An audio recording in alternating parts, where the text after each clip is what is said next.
Boa noite a todos. Vamos dar início ao segundo webinar do Gestório, do Núcleo de Pesquisa de Sistemas e Gestão de Engenharia. Hoje nós temos aqui o nosso convidado, o engenheiro civil Carlos de Souza Almeida, que é especialista em engenharia de manutenção, engenharia de segurança do trabalho, engenharia de qualidade, doutor e mestre em engenharia de produção, também nosso professor do curso de pós-graduação em engenharia de segurança do trabalho e também do MBA em engenharia de manutenção da Escola Politécnica da UFRJ. Carlos, muito obrigada pela sua atenção em nos prestigiar hoje aqui com o seu conhecimento, experiência, sabedoria. E obrigado. Aqui muito contente com a sua presença. Muito obrigado.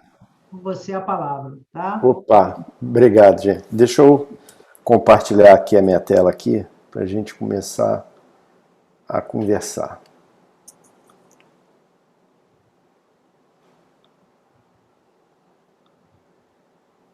Pessoal, boa noite. Queria agradecer muito aí a equipe do Gestório, a professora Cláudia, o Vitor, a Cárida, né, que já conheço já de longa data, fui aluno da Cláudia Morgado no Gestório, e depois eu fui convidado para trabalhar um pouquinho essa questão da ergonomia, né? E a gente sempre aprende muito, né, quando a gente lida com esse tipo de coisa. Principalmente na universidade. Para mim foi um grande aporte, né? Esses 30 anos, 30 e poucos anos que eu fiquei no UFRJ, que eu consegui aprender muito com as pessoas, tá? Então a ideia hoje, atendendo o convite da professora Cláudia, é tentar passar para vocês aí como é que foi essa questão da ergonomia, né? Como é que eu consegui trabalhar a ergonomia com a parte de pesquisa e com a parte de técnica administrativa na UFRJ. Então a gente foca muito em ergonomia organizacional, muito embora a gente veja que as pessoas ainda tratam muito a ergonomia física, e eu falo sempre que quando você está com muito problema de ergonomia física, é sinal que a empresa precisa dar um upgrade, porque falta a organização entrar com os aportes dela para poder minimizar esses riscos físicos que a gente encontra nos trabalhos. A gente vai ver diversos aqui hoje aqui com vocês aqui. Então a ideia primeira, como é que eu cheguei até aqui na coisa da ergonomia, né? Então vou contar um pouquinho de uma história breve para vocês poderem entender esse cenário que a gente vai passar aqui. Mas eu entrei na UFRJ em 85 para trabalhar no Hospital Universitário e fui o primeiro engenheiro a trabalhar lá como engenheiro civil, fui o 14º engenheiro da equipe da divisão de engenharia e manutenção. E quando chegou em 1994, eu cheguei ao cargo de diretor de engenharia. Eu era novo, tinha 33 anos de idade, e aí eu descobri o Engeman, né, que era uma pós-graduação, que tinha sido criado pelo saudoso professor José Raimez Zecri e pelo professor Lorival Augusto Tavares. Aí eu já conheci o Lorival Tavares há muitos anos, tinha feito alguns cursos que ele tinha, ou todos os cursos que ele tinha na época. No final, a gente criou uma grande amizade e ele me convidou para ir participar dessa pós aí na UFRJ. Eu fui, não tinha condição de arcar com o custo do curso, fui pedir bolsa, o professor Bezicri me arrumou a bolsa, em seguida fiz o curso, aí eles convidaram para eu entrar para o corpo de docente do curso, e aí a primeira disciplina foi terceirização. Logo na sequência, o professor Benzecri com o Eduardo Quagliarini, que também é professor da Escola de Engenharia, entenderam que era interessante eu ir tentar fazer o mestrado, e aí foi que eu encontrei ergonomia, lá no grupo de Ergonomia e Novas Tecnologias, do professor Mário César Vidal. E aí fiquei com o Mário Vidal até 2002, concluí meu doutorado em 2005, e nesse período eu já estava em plena carga aplicando ergonomia na empresa, né? Então, assim, conheci a Cláudia Morgado antes, até da parte que ainda estava fazendo, acho que o mestrado na UF, alguma coisa assim, ela e o professor Assed, que também me ajudaram muito, e aí também me arrumou a vaga para eu poder fazer o curso de Engenharia de Segurança do Trabalho em 2002.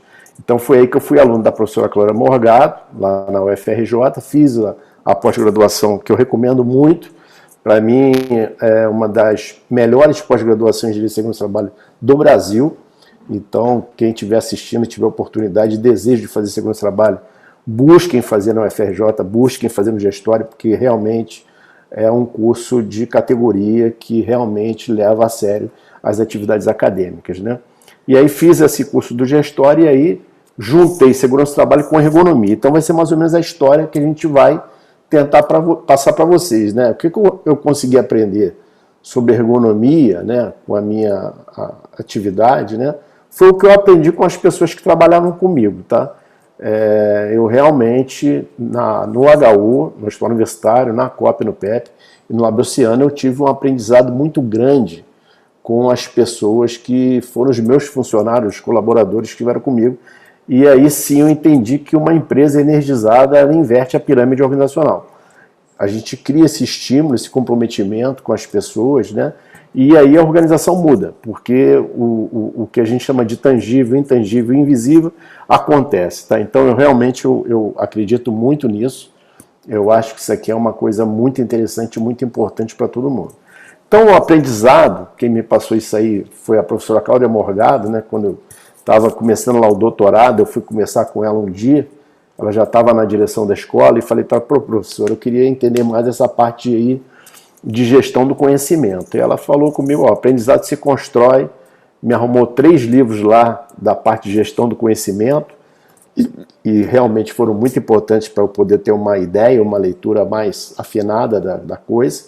E aí realmente nessa parte que eu falei para vocês aí do HU, do PEP e depois no Labossiano, realmente 70% desse aprendizado vem das atividades. Ou seja, você pode ensinar o que você quiser para a pessoa, se ela não operacionalizar aquele conhecimento, se ela não observar esses detalhes da vida real, não tem aprendizado. Então 70% vem da vida real, das observações diretas, né? 20% vem de outras pessoas, que é compartilhamento, troca de informações, benchmark, né? E 10% vem do treinamento formal. Ou seja, se você vai fazer um treinamento e você não colocar a mão na massa, se você não operacionalizar, você não vai estar aprendendo. Então, a minha concepção é que eu tenho uma parte de assimilar, que eu vou somar com adaptar, que eu vou operacionalizar, e aí sim, no momento que eu começo a compartilhar esse aprendizado, o que é que eu vou passar para vocês mais no final da palestra de hoje, vocês vão ver que na hora de compartilhar você começa realmente a aprender muito sobre aquilo que você estava estudando. Então, nesses lugares por onde eu passei, eu entendi que eu tinha que gerar uma usina de boas práticas, né? Uma usina que as pessoas pudessem gerar ideias, né?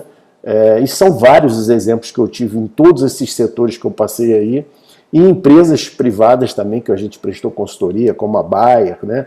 Como a Tractibel, que hoje é Engie, lá em Santa Catarina, e várias outras, né?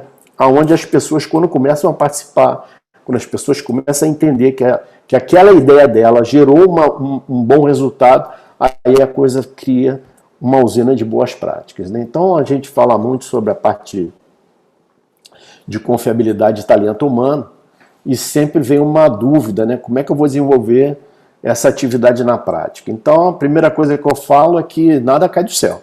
Então você vai ter que realmente pesquisar, você vai ter que estudar, você vai ter que ler, você vai ter que tentar integrar conceitos nessas atividades profissionais, porque as coisas elas só funcionam quando realmente você pensa fora da caixa, né? Eu sempre dizia lá na UFRJ que trabalhar 8 horas por dia é o normal. A gente não consegue fazer nada diferente se a gente fizer só as 8 horas por dia, só a rotina. Então, às vezes, a gente tem que se dedicar fora do expediente, fora daquele escopo, né? Para poder pensar o trabalho, porque muitas vezes também a gente não pensa o trabalho. A gente trabalha, a gente não discute o trabalho, a gente não discute, como a gente estava falando um pouquinho agora antes da palestra, né? A gente não planeja efetivamente o que a gente vai fazer, a gente não faz as análises de risco como a gente deveria fazer, a gente não conversa com as pessoas que estão lá para executar como é que pode fazer para evitar e minimizar problemas. Então, eu acredito firmemente que a gente tem que descobrir o processo de crescimento pessoal. E aí, na hora que eu começo a entender que eu estou numa empresa, que eu tenho que focar no negócio da empresa e que eu vou ter uma chance de crescimento pessoal, eu começo a aplicar as boas práticas nessa organização, né?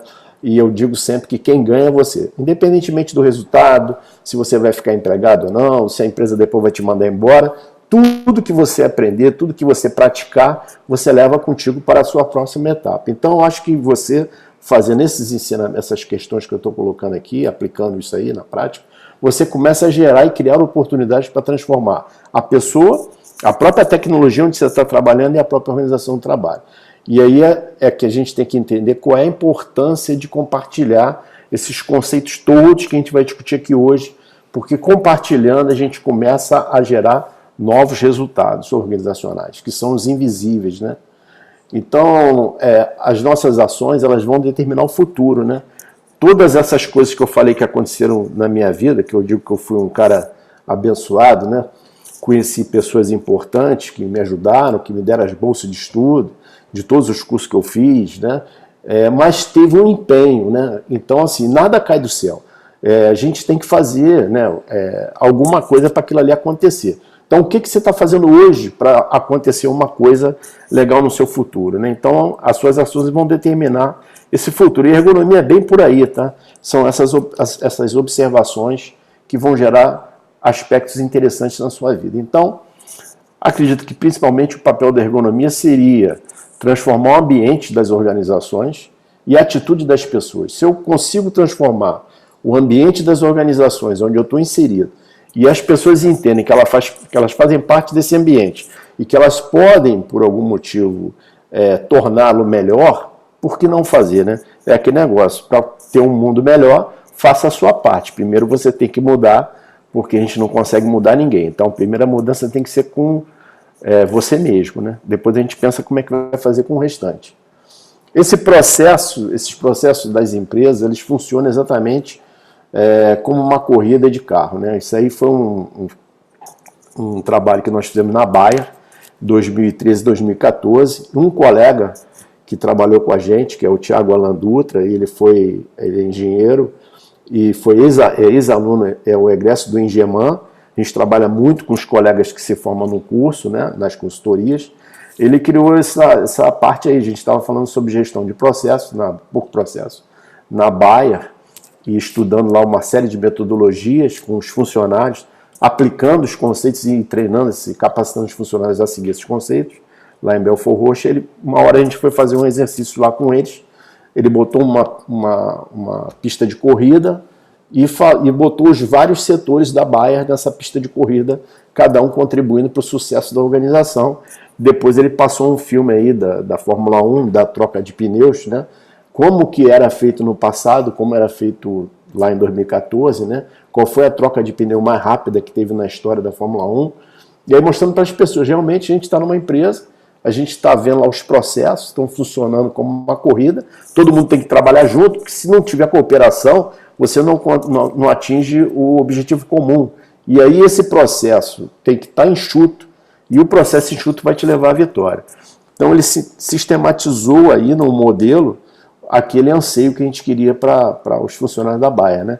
Nesse curso aí foram treinados 440 funcionários em 5S, gestão participativa, com aporte de ergonomia, e nós fizemos o início da atividade com o Lean, né? Aplicamos o Lean, a gente encontrou com os funcionários, na verdade, os funcionários fizeram os levantamentos, foram 1.280 pontos de melhorias em processo classe A. Então, classe A da Bayer já é um negócio assim, né? E aí, com a aplicação de várias ferramentas, a gente conseguiu encontrar que ainda existiam 1.400 e poucos pontos de melhoria para poder serem trabalhados. E aí foi um resultado fantástico, tá? Então, a ergonomia, ela vem para quê? Para adaptar o trabalho ao homem, não o homem ao trabalho. A gente enxerga muito erro nisso daí, que a gente chega nas empresas, a gente vê as pessoas dando ordens, né, que são as tarefas, né?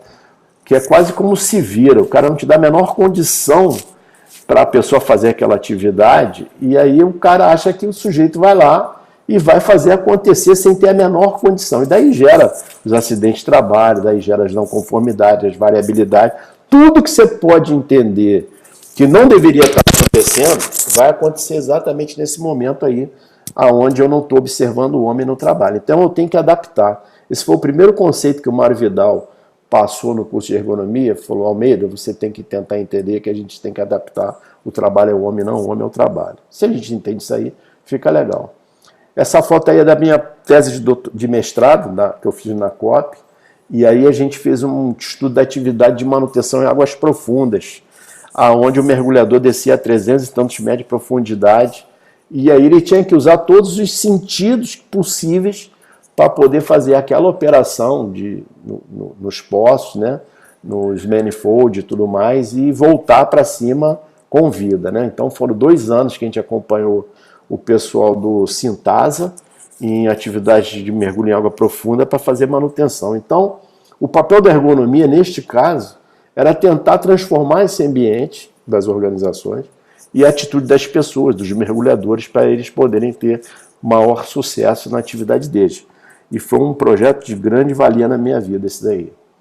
Então, a outra constatação também, que muita gente não consegue entender, é a distinção central da ergonomia entre tarefa e atividade, que foi aquilo que eu falei antes. Tarefa é aquilo que você tem que fazer e como você tem que fazer, né? Então, são as prescrições, são os procedimentos, a instrução de trabalho, a ordem de serviço, os manuais. Então, ali está tudo bem elaborado. Mas se eu passar uma tarefa para alguém fazer e eu não tiver o bom entendimento de como aquilo ali efetivamente acontece, aquela pessoa vai estar fazendo na atividade dela uma atividade sem as condições. Então, a atividade é o modo como cada um, numa situação de trabalho, vai se relacionar com aqueles objetivos que são propostos na tarefa, né? A organização do trabalho e os meios fornecidos para realizar. Se eu não dou efetivamente os meios para essa pessoa desenvolver a atividade, a atividade não vai sair de acordo com o que a gente está preconizando. Então, que é o modo nominal. Eu vou passar esse conceito mais na frente, na parte de ergonomia cognitiva, vocês vão entender melhor. Mas de cara, o fato de eu falar para alguém, ó, vai lá e faz tal coisa, vai lá e troca a luz, a lâmpada, vai lá e conserta a subestação, isso é a tarefa, tá? Agora, para a atividade ter sucesso, além de eu mandar ele lá fazer o conserto na subestação, eu tenho que dar todas as condições para que ele realmente faça aquilo acontecer, né? Até eu falei um preâmbulo aí, que o pessoal falava assim agora no início da pandemia, né? Não, trabalhar com EAD é muito fácil, você vai lá, né? Então a tarefa vamos transformar nosso curso para uma atividade EAD.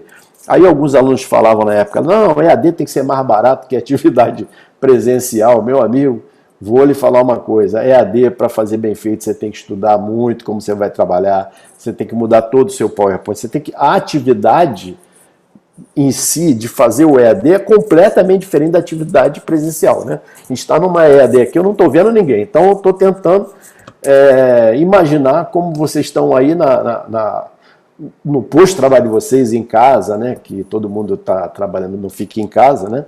E tentar entender como é que está funcionando isso. Eu tenho que tentar passar alguma coisa de uma forma que no final do dia de hoje, pelo menos, vocês saiam com algum conceito legal sobre ergonomia e que o gestório faz a diferença. Então, gente, todo mundo fala isso aí. Dizem que é muito difícil provocar a transformação na cultura, que eu acho realmente a cultura difícil de mexer, por isso que eu sempre tento trabalhar o comportamento, né? O comportamento é o comportamento aqui na empresa. Então, aqui na empresa eu gostaria que vocês fizessem isso assim, assim, assim. A cultura não tem jeito, porque está enraizado na pessoa, já vem desde a infância, né? Mas se eu consigo ajeitar um pouquinho do comportamento, né, em uma grande empresa, e todo mundo fala que isso é difícil, né? Eu acho que realmente é difícil, mas eu tenho também uma afirmativa que diz, eu sempre falo para as pessoas, se você deseja ter êxito em qualquer coisa que você faça, primeiro você precisa ser o exemplo. Ou seja, se você não é o exemplo, ninguém vai te seguir. Então o líder, ele tem que ser o exemplo. Se ele fala que tem que ser atividade dessa forma, ele tem que ser o primeiro a cumprir aquilo, primeiro a chegar, o último a sair, né? Ele tem que ser o exemplo. Então o primeiro passo que eu falo para as pessoas é que quando a gente vai fazer alguma coisa nova, quando a gente vai implantar um sistema deste de ergonomia na empresa, né? Eu tenho que tentar minimizar minhas dúvidas, né? Porque no início sempre tem muita dúvida. Então, a primeira coisa que eu faço é tentar descobrir os processos atuais, como é que a gente funciona hoje. Vamos discutir o nosso trabalho, tá ok? E aí o segundo passo, né? Eu vou tentar discutir os nossos trabalhos, então tem que entender o processo.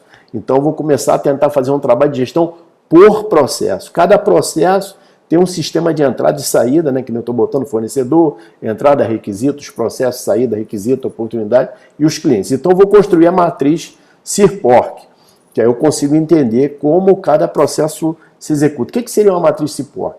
Essa aqui é uma que a gente fez de um pedaço lá da Bayer, lá, que foi a parte de produção e formulação, conferir a matéria-prima. Então, veja que o processo está aqui no meio aqui, tá? Conferir a matéria-prima, iniciar a receita, adicionar lá, e cada área da Bayer, lá do BCS, entrava com suporte neste processo. Cada entrada dessa tem uma oportunidade que eu posso transformar e melhorar a forma que está sendo entregue aquilo. E aí o processo vai sair mais alinhado. E foi desse jeito que a gente chegou a 1.480 pontos de melhorias em processo classe A.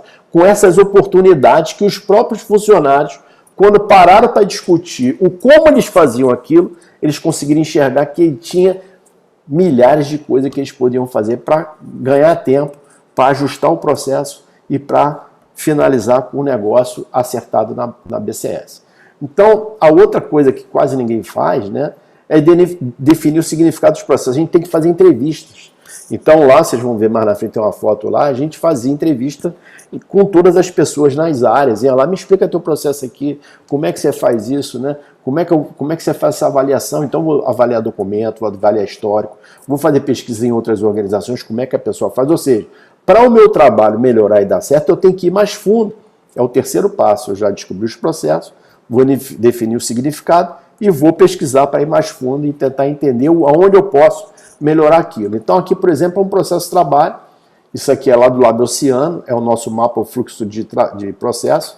E aí são as várias intervenções que existiam das várias áreas e cada um contribuía numa caixinha. Ou seja, eu não estou vendo o organograma funcional com as pessoas, estou vendo o negócio da empresa, como que as pessoas se lidavam com cada fase daquela. Então eu posso aplicar nesse meu processo de ergonomia as ferramentas de gestão ágil, eu posso aplicar a gestão por processo, eu posso aplicar a ferramenta CIPORC, eu posso aplicar a matriz criticidade, a matriz GUT, aplicar ferramentas estratégicas, eu posso fazer de tudo. Eu só não posso não discutir como a coisa está acontecendo, eu não posso deixar de escutar as pessoas para poder melhorar esse dia a dia da minha rotina, né?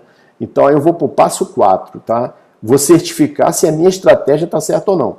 E aí eu botei modelar o processo e aprovar. Eu não vou fazer essa mudança na empresa toda de uma vez só, não. Vou fazer um pedacinho, vou fazer um modelo, vou aplicar aquele modelo, vou ver se ele está comprovado. Então, eu primeiro faço um pré-diagnóstico. Tem que ser restituído e validado. Ou seja, eu fui lá, observei as pessoas trabalhando, discuti o processo, aí eu volto e falo, ó, tive aqui, a gente conversou naquele dia, né? E aí eu estou com um pré-diagnóstico aqui, eu quero restituir e validar com você. Restituir é o seguinte, eu vou entregar para aquela pessoa aquilo que eu observei e ela vai me dizer se eu estou certo ou errado. A gente, engenheiro, eu falo muito isso aí, a pessoa às vezes não gosta, né? A gente é muito prepotente, pô. A gente olha a pessoa trabalhando e acredita que sabe tudo que aquele cara está fazendo. Então às vezes a pessoa passa, ela bota a mão lá em alguma coisa, né? Aí, ele está limpando, ele está alisando. Não, ele está vendo se está quente, ele está vendo se está vibrando. Ele tem um motivo para botar a mão ali. Ele não está botando a mão ali à toa, tá entendendo? Então, na hora do trabalho, qualquer movimento, qualquer gesto, qualquer olhar do trabalhador, a gente tem que ir lá tentar validar, restituir para ver se é aquilo mesmo. Então, a equipe, ela vai acompanhando todo o projeto junto com o ergonomista ou junto com o engenheiro de segurança do trabalho. E aí você vai certificar aquela estratégia como adequada ou não. De novo, eu estou voltando aqui com o mais importante, a tarefa e a atividade, né? Por quê? Porque é onde as coisas acontecem. Uma é quando eu estou passando o serviço, que é a base de tudo, como eu passo esse serviço para a pessoa, e a outra é como aquela pessoa ela interage no subprocesso, no processo e no macroprocesso. Ou seja, o tempo inteiro eu estou revisitando a ergonomia situada, que fica no menor posto-trabalho, né, a menor célula produtiva, e ao mesmo tempo estou vendo a macroergonomia, que é o negócio da organização, a própria organização do trabalho, como ela está pensando aquilo. E aí eu vou começar a mapear os processos e vou hierarquizar os processos por criticidade, por impacto final no negócio da empresa, enfim, a gente cria. O quinto passo, eu vou definir e mitigar, vou diagnosticar o que é mais importante daquilo tudo que eu estou enxergando lá. Então eu vou lá fazer acordo com as pessoas que estão envolvidas, eu vou medir, eu vou avaliar as tendências, porque às vezes a gente está achando que o processo está indo por um caminho e está indo por outro, né? Então eu vou, o tempo inteiro eu estou medindo, estou avaliando tendência, então eu estou fazendo acordos, eu estou ajustando, olha, você estava fazendo desse jeito, mas a gente acredita que você precisa mudar aqui para poder dar um resultado melhor ali. Ou seja, eu não estou mais olhando a pessoa como um indivíduo isolado. Aquele posto de trabalho tem a ver com todo o contexto operacional da empresa e todo mundo está no mesmo grau de importância, tá certo? Então, eu sempre digo que existem várias possibilidades, né? Eu posso trabalhar com disponibilidade, eu posso trabalhar com confiabilidade, competitividade, sustentabilidade, manutenibilidade, empregabilidade. E ergonomia, ela junta isso tudo aqui, por quê? Porque tem que ser útil, prático e aplicável. Esse é outro conceito do Mário Vidal, gerou até um livro dele, Ergonomia Útil, Prática e Aplicável, porque não tem como. Então eu não posso fazer uma ergonomia caríssima, não é para fazer. A gente sempre buscou tentar trabalhar com ergonomia, que eu chamo de ergonomia de baixo custo. Até publicamos alguns artigos sobre isso, e nas empresas que a gente participou, a gente aplicou esse negócio do baixo custo, porque às vezes, numa linha de produção, só da pessoa botar lá um ganchinho, ela já evita, como aconteceu na Bayer que eu vi lá, o cara botou um gancho, na hora que o frasco ia passando, se ele tivesse ao contrário, ele derrubava todo o produto químico na linha de produção. E se você botasse um frasquinho para pegar o frasco quando estava ao contrário, ele parava de passar o frasco, o operador ia lá e virava o frasco de novo. Então, assim, são coisas, né, que a gente vê acontecer, como o cara botar uma régua de altura na linha, se aquela tampa não estiver rosqueada da forma correta, ela não vai passar ali, e aí não vai vazar, de repente, na caixa que já está fechada para o cliente final, entendeu? Então, muitas vezes, as observações do trabalho que a gente faz, elas são úteis, práticas e aplicáveis e são de baixo custo, né? Porque não tem, muitas vezes, a necessidade de você investir altos valores para você transformar o trabalho e transformar aquela atividade numa coisa mais lucrativa para a empresa. E aí, se eu cheguei num resultado positivo, eu tenho que difundir o diagnóstico, né? Nessas empresas onde eu passei, eu sempre busquei promover eventos, né? Fui convidado, inclusive, hoje para participar do evento da Move, também um ex-aluno do Engeman, o Wanderson Cisne, que está bolando fazer lá uma atividade junto da equipe dele de 5S, gestão participativa e ergonomia e outras coisas, outras ferramentas que eles vão colocar lá. Por quê? Porque está dando resultado positivo que ele está fazendo. Então, ele vai fazer um dia, agora em dezembro, dia 15 de dezembro, vai declarar os ganhos e apresentar a equipe dele, quanto é importante o trabalho que eles fizeram. Então, pequenas coisas que você faz na sua empresa, como você premiar um funcionário, não é dinheiro que eu estou falando, tá? É premiar no sentido de valorizar a pessoa, de demonstrar que aquela pessoa deu um resultado positivo, já é um esquema muito bom no passo 6. Você está difundindo o diagnóstico, você está sendo o exemplo e você está fazendo com que aquelas pessoas assumam um compromisso maior com aquela empresa. Então, se eu estou falando em ergonomia e eu estou olhando para uma linha de produção, um setor de serviço, né, eu estou tentando otimizar o trabalho em forma temporal. Eu vou tentar organizar esse trabalho em função de tempos e movimentos. Eu posso organizar os objetos de trabalho para a pessoa ter maior facilidade para poder encontrar alguma coisa que ela precisasse, né? Por exemplo, lá no laboratório tinha uma oficina de mecânica que ela tinha assim, uns 30 metros de gaveta, linha corrida. Chegava de madrugada, precisava apanhar uma fita Hermann, ninguém sabia qual era a gaveta que estava aquilo. Alguém guardou em algum lugar. Então, isso aí, o funcionário envolvido, ele simplesmente criou lá uma planilha, né, numerou as gavetas de número 1 até onde foi o que tinha que ser, e na planilha ele botou por ordem alfabética. Fita, letra F. Gaveta, vai na letra F, fita Hermann está na gaveta 32. Ele na gaveta 32, na hora ele resolvia. Estou precisando de um parafuso assim. Está na gaveta 34. Tá? Então, coisas que você pode fazer, como por exemplo, na oficina de mecânica lá o pessoal também pegou uma estante e aí tirou a foto da máquina, botou a foto da máquina presa na prateleira. Então, se alguém pegasse aquela máquina que estava naquele lugar, alguém já sabia que aquela máquina não estava ali, que alguém levou. Aí o outro foi lá e criou uma prancheta e botou do lado da porta. Ou seja, quem pôs a máquina de furar de 3/8 foi o João Alderson, ele está trabalhando na sala 20C. Pô, o cara precisou, ele ia lá na 20C, ô João, Você ainda está com a máquina aí, dá para você emprestar? Toma aqui. Então você agiliza o trabalho, você facilita o encontro desses objetos de trabalho. Você pode usar uma forma adequada para poder aplicar e usar os equipamentos para não estragar, e aí várias empresas vão na sua empresa 0800, né, treinar a sua equipe como usar melhor aquela ferramenta. Então a gente usou muito isso aí na Sika, que ia treinar o pessoal para usar os produtos da Sika, na máquina Bosch, todas as máquinas da Bosch, a pessoa vai lá e ensina como é que vai usar. Então, o fabricante, ele tem o maior interesse que você use da melhor forma possível os produtos dele para poder durar mais. Se durar mais, você faz a propaganda para ele, como eu estou fazendo aqui agora, né? Ninguém me pagou para falar bem da Sika nem da Bosch, mas realmente são empresas que vale a pena a gente falar, né? E aí você começa a criar procedimentos, por exemplo, e treinar a equipe para poder seguir esses procedimentos, né?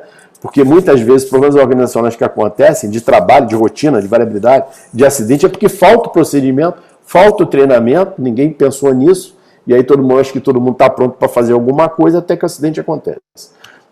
Gerando a competência técnica necessária ao sucesso dessa atividade. Então você tem vários aportes que não tem custo isso aqui, né? Que nem eu falei, vai lá, chama o cara da fábrica, ele vem aqui treinar de graça. Vai lá você mesmo e treina o teu funcionário. Foi assim que eu comecei com essa parte de acadêmica, né? Eu no hospital não tinha dinheiro para poder pagar treinamento e eu mesmo treinava a equipe. Eu passava a madrugada tentando saber como é que eu ia fazer aquilo e no final descobri que eu gostava de trabalhar nessa parte acadêmica e me especializei para dar continuidade nisso. Então você se descobre, você começa a fazer coisas que você realmente adora. Depois a melhoria contínua, né? Aplicar o PDCA em todas as fases do seu trabalho, ou seja, tudo que eu faço pode ser melhor, pode ser melhorado. Então eu posso propor os tratamentos mais adequados, com foco no negócio da minha organização, sempre, tá? Isso é um outro aporte da ergonomia. Então, a gente pode dizer que se eu tentar otimizar os sistemas, né, incluindo as suas estruturas organizacionais, políticas e processos, eu estou fazendo a boa ergonomia, porque realmente eu estou otimizando como eu faço os meus sistemas de trabalho, a parte da tecnologia, a parte de organização, eu estou estruturando o trabalho de uma forma mais interessante, estou criando políticas e estou entendendo os meus processos. E aí vou para o passo 8, né? Se você quer que alguma coisa aconteça, meu filho, bota a mão na massa, né? Então essa frase eu falo sempre. Ficar só dando ordem, às vezes não dá certo, né? Então, coloca a mão na massa e vai tentar ajudar todo mundo a fazer aquele negócio, principalmente se você está numa área que não tem muito recurso. Faz auditorias, faz inspeções, faz vistorias nas áreas, né, de forma aleatória, né?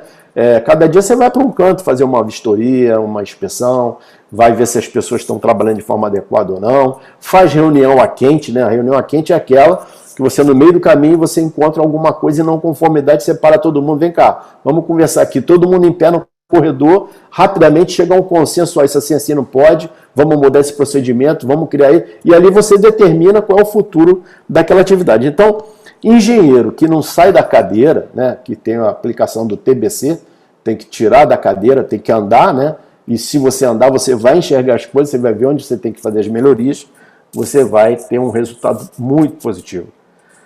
Esse é um trabalho também da Bayer, não nosso, mas que a gente já encontrou lá, que é integrar competências. Então eles trabalhavam muito na Bayer, né? A liderança, a integridade, a flexibilidade e a eficiência. Então isso aí dava a sigla LIFE, ou seja, o funcionário tem que buscar liderança sempre, ser um líder, tem que ter integridade, tem que flexibilidade para poder se adaptar ao processo e ser eficiente, tá? Então não é à toa que era uma empresa forte demais, né?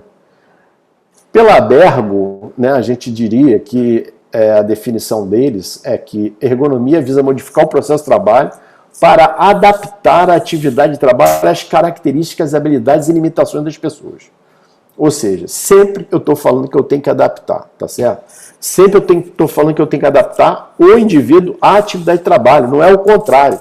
Eu, gestor, vou adaptar aquele trabalho àquele indivíduo. Quanto mais eu faço isso, mais acertado fica. Depois, eu tenho que entender que cada um de nós tem uma característica, habilidades e limitações, né? Ou seja, nós não somos iguais, né? O braço direito é diferente do esquerdo, a digital é diferente em cada dedo, né? Um braço é mais forte que o outro braço. Então, se eu próprio sou diferente dentro de mim mesmo, como é que eu quero achar que todas as pessoas que estão na minha equipe são iguais. E outra coisa, cada um tem uma limitação. De repente, aquela pessoa ali não tem uma boa adaptação naquela função, mas ele pode ter uma excelente em outra. Então, o gestor, ele precisa, né, aproveitar os talentos que ele tem lá. Isso aí aprendi muito no serviço público, porque você tem aquela equipe, você tem que trabalhar com aquela equipe, não adianta você querer inventar, e você tem que gerar resultados, né? Então foi assim que a gente fez no Hospital Universitário e gerou bom resultado. Foi assim que a gente fez no Laboratório, fez bom resultado, e acho que é assim que a gente tem que fazer mesmo, entender essa definição. A ergonomia visa modificar o processo de trabalho para adaptar a atividade de trabalho à característica, habilidade e limitação das pessoas. Se eu entendo essa definição, eu sou um tremendo ergonomista de cadeirinha, de carteirinha. Então, a ergonomia, ela vai te dar nessas avaliações de campo, nesses questionamentos, nas entrevistas, no entendimento do problema, várias oportunidades, né? Eu posso chegar ao entendimento que eu tenho que nivelar o conhecimento da minha equipe em determinada coisa e como eu vou fazer isso. Eu posso discutir com a minha equipe os conceitos e métodos de trabalho que a gente está fazendo hoje e propor uma mudança, né? Aplicar ferramentas adequadas e a boa tecnologia para poder eu funcionar melhor no negócio da empresa. Desenvolver o hábito de trabalhar em equipe, que tem muita gente, eu só sei trabalhar sozinho, eu não gosto. Cara, tem que trabalhar em equipe, né? Em grupo é equipe soma, né? Desenvolver a gestão participativa, onde todos podem ser aquela usina de ideias, né? Aplicar sempre o planejamento, criar um plano de ação. Vou fazer alguma coisa? Antes de fazer, vamos sentar aqui, vamos planejar o que a gente vai fazer. O brasileiro tem mania de não planejar. Ele já pega o computador, já liga na tomada, já sai ligando. Ih, queimou, porque você fez o processo errado. Você leu o manual? Não li o manual, né? Teve uma vez, num trabalho que a gente estava numa empresa aí, na área de hospital, e chegou um equipamento novo, o cara foi lá instalar lá, inclusive o médico, e o negócio não funcionava, ele pegou, ficou nervoso, estava irritado, jogou o negócio no chão, tá entendendo? Aí quando a gente chegou lá, a gente descobriu o seguinte, infelizmente ele tinha esquecido de ligar o aparelho na tomada, então não ia funcionar nunca, tá entendendo? Então às vezes a gente cria problemas porque a gente não tem a paciência de, antes de ligar, ler o manual. Então eu tenho que trabalhar em equipe, fazer gestão participativa, aplicar planejamento, criar o hábito de gerar uma excelente previsão orçamentária, porque muita gente às vezes quer fazer as coisas, mas não faz a previsão orçamentária, e aí o cara gasta o dinheiro que não poderia gastar, e aí depois, fui à falência, gastei o que não tinha, agora não posso pagar meus funcionários, porque botei a mão na massa lá, gastei demais, comprei alguma coisa que eu não podia comprar, aluguei alguma coisa que eu não podia alugar, viajei sem poder viajar, e aí não tem previsão orçamentária, o cara estoura, né? E depois que estoura, vem aquele monte de história de desculpa, mas já fez a coisa acontecer, tá? Realizar boa engenharia e aplicar possíveis inovações ao trabalho. Ou seja, eu o tempo inteiro estou adaptando o trabalho, vocês vão ver vários exemplos aí dos funcionários que trabalham com a gente, por exemplo, no Lab Oceano, e criaram diversos aparatos para poder facilitar o trabalho do colega. E um deles, que foi o Carlos Alberto, ele deu uma entrevista lá, que eles aprenderam a trabalhar e filmou, né? E dizendo que ele aprendeu a observar o outro. E observando o outro, ele começou a criar aparatos para as pessoas poderem trabalhar de uma melhor forma. Então, ele rodava o PDCA o tempo inteiro, na hora que ele corria os pós-trabalho, e via lá o que aquela pessoa precisava que ele pudesse construir para poder facilitar o trabalho do colega. Então, a ergonomia ela entra com o escopo de gestão organizacional associada à ergonomia, né? Então, a gestão organizacional associada à ergonomia é um caminho de sucesso, para mim, que é insuperável, tá? Não tem como você segurar quando você pega uma empresa que está focada na gestão organizacional e associa a ergonomia como uma ferramenta para mudar os caminhos dela. Com certeza vai ao sucesso, não tem dúvida. Também digo que a confiabilidade humana é a capacidade de um ser humano realizar a função requerida em um período de tempo determinado. Então a gente consegue realmente, quando a gente foca isso aí, é muito parecido com a definição de manutenção, né, que você tem que realizar uma função requerida num determinado tempo e de forma satisfatória, que não provoque impacto no negócio da empresa.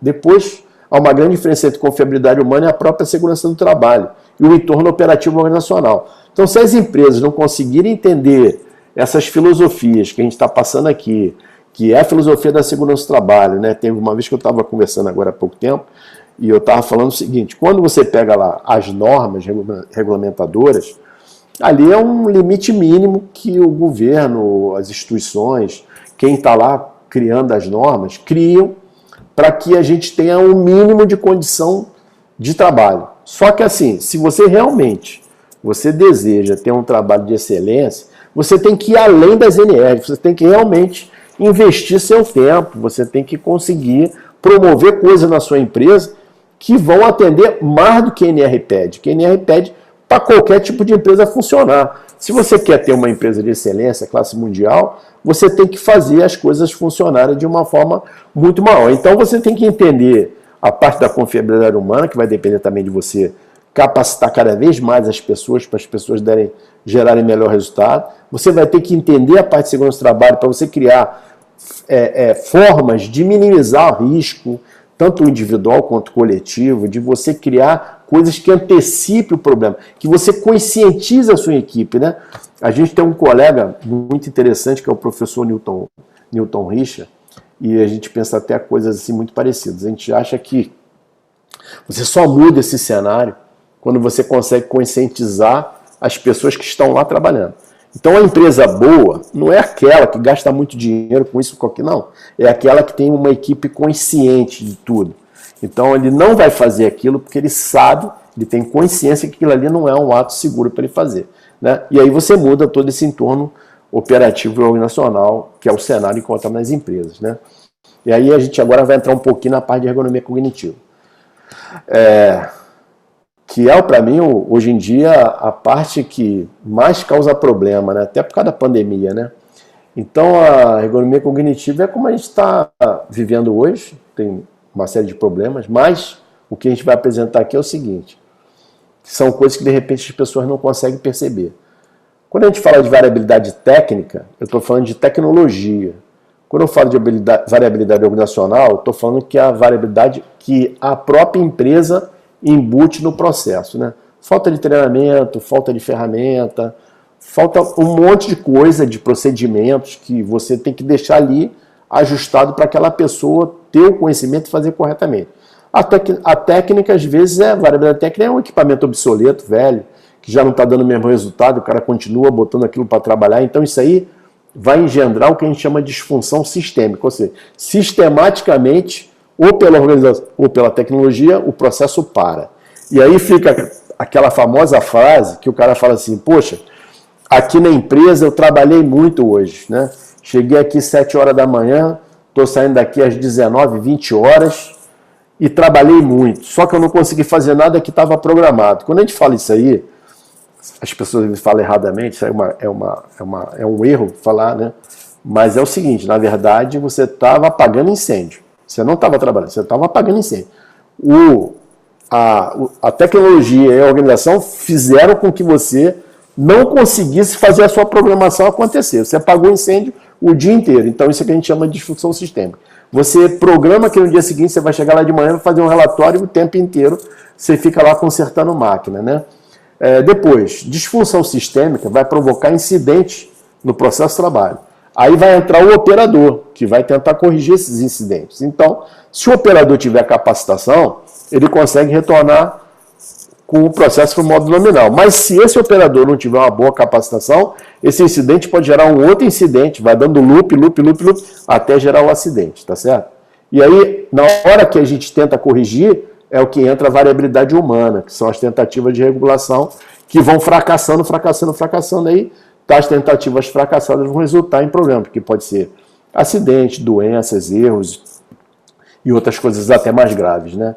Então, tudo isso que a gente falou ali, que a gente está chamando de cognição, que eu não vou entrar mais profundamente, mas chama-se modos operatórios. Modos operatórios é como eu vou reagir diante de uma certa situação, e o modo operatório é como que eu vou me comportar diante de fazer uma regulação.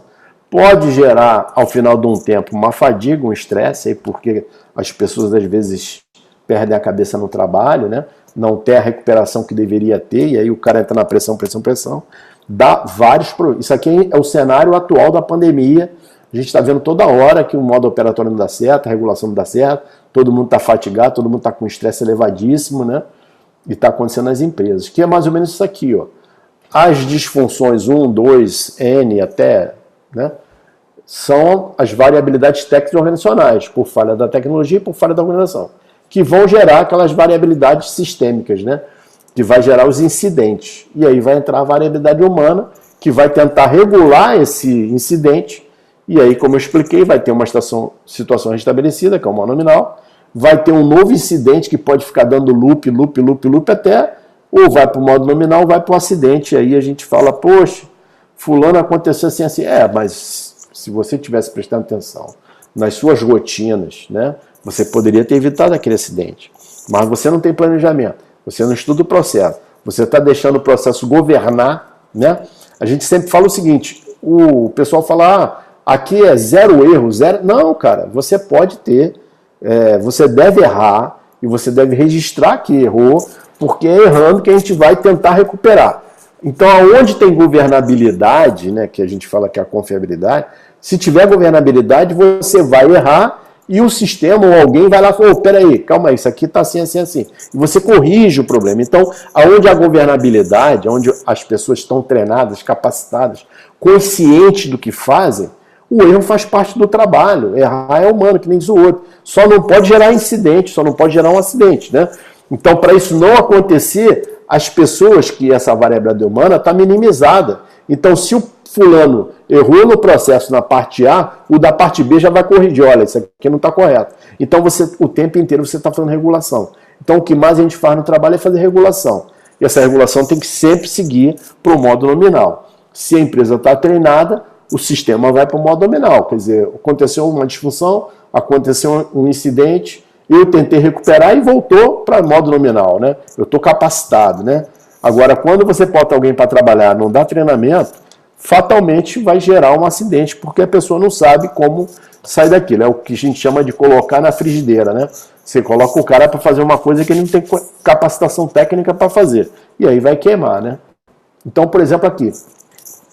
Aqui a gente olha essa foto, né? O que quer dizer essa atividade? Ele está fazendo uma solda numa peça de aço no chão, tá certo? Você vê que já estava escura, apesar de já estava de noite. Pô, o cara desse no final do dia ele já era. Não é possível que uma solda dessa aí não vai ter não conformidade, não vai ter poro, não vai ter trinca, tá entendendo? Porque a própria condição do trabalho está errada. Depois a gente vai nessa outra foto aqui, uma empresa, a pessoa está lá acompanhando a parte de solda, né, do coisa, e vamos ver o que vai acontecer aqui.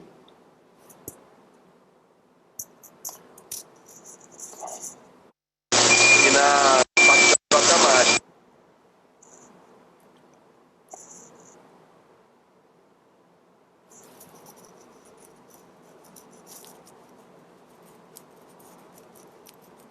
Eu cortei o som porque o barulho é tão intenso que vocês não iam aguentar.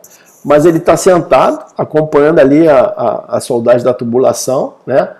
Todo o fumo ali da solda está vindo em cima dele, até por uma questão de vento. O banco não é ergonômico, o posto não é ergonômico, nada é ergonômico. Aquilo está pegando a vista dele, ele está respirando esse negócio aí. E depois de um certo tempo, o trabalhador está realmente doente, não sabe o que é. É a inadequação do posto de trabalho provocado por uma organização que não está olhando efetivamente como isso deveria funcionar. Aqui essa outra aqui eu vou tirar o som também, porque também é estridente, também tudo um ruído absurdamente alto, né? E aí a gente está falando o seguinte, o posto de trabalho também está inadequado em relação à altura dele, ao percentil, né? E a própria localização dos instrumentos, para ele ficar muito difícil.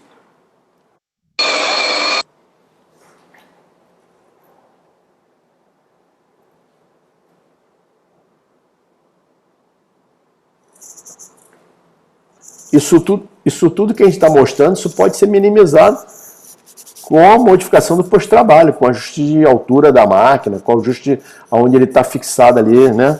Aqui nessa outra foto aqui também é interessante nesse filme, que o líquido que teria que ser utilizado para poder resfriar, né, a peça que está fazendo lá a parte mecânica, né, do torno, para poder tirar a temperatura, ela está caindo fora do lugar e molha completamente o operador da máquina. No final do dia, no final do dia não, com pouco tempo ele está todo molhado desse óleo aí. Está muito alto.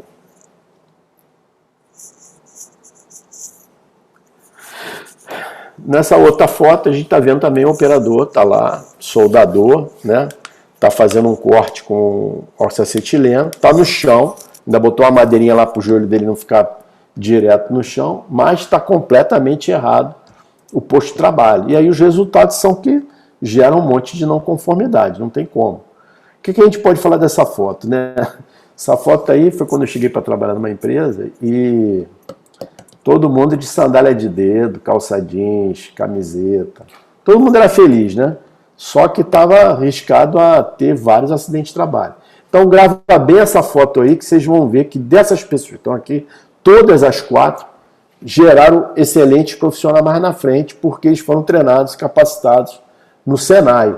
Então aqui nós temos uma pessoa que virou mestre na parte de metalurgia, que é o Carlos Alberto, o Jal virou técnico de mecânica, o Gilberto virou mestre na parte de pintura industrial, e o Eduardo primeiro virou a parte de mecânica de refrigeração, depois se transformou num grande torneiro mecânico e fresador, que fazia as peças lá do laboratório. Mas eles eram encontrados nessa situação. Essa tampa pesa 150 quilos, ela estava imersa na água, e aí o peso de 150 quilos pesa muito mais, né? Está faltando aí o quê? Uma talha, está faltando os EPIs, está faltando uma série de coisas que na época a pessoa não conseguia enxergar que isso era importante para o trabalho ser executado, entendeu?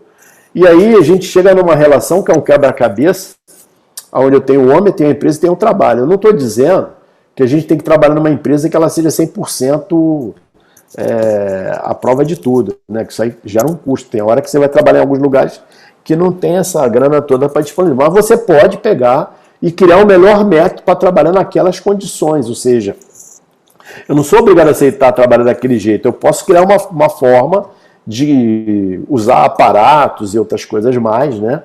E tá aí as pirâmides que não deixam a gente mentir lá no Egito, né? Não tinha essa tecnologia toda naquela ocasião e tá lá a pirâmide lá para não deixar ninguém se enganar, né? Então vale muito o quê?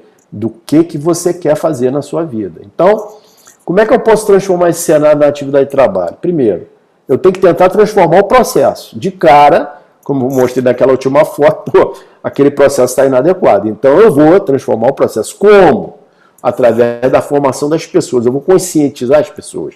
Eu vou dar formação para as pessoas. Eu vou modificar a tecnologia, eu vou tentar usar algum aparato para minimizar aquele problema. E aí sim, com os aportes da organização, eu vou gerar um mundo muito melhor do que eu tinha hoje, tá?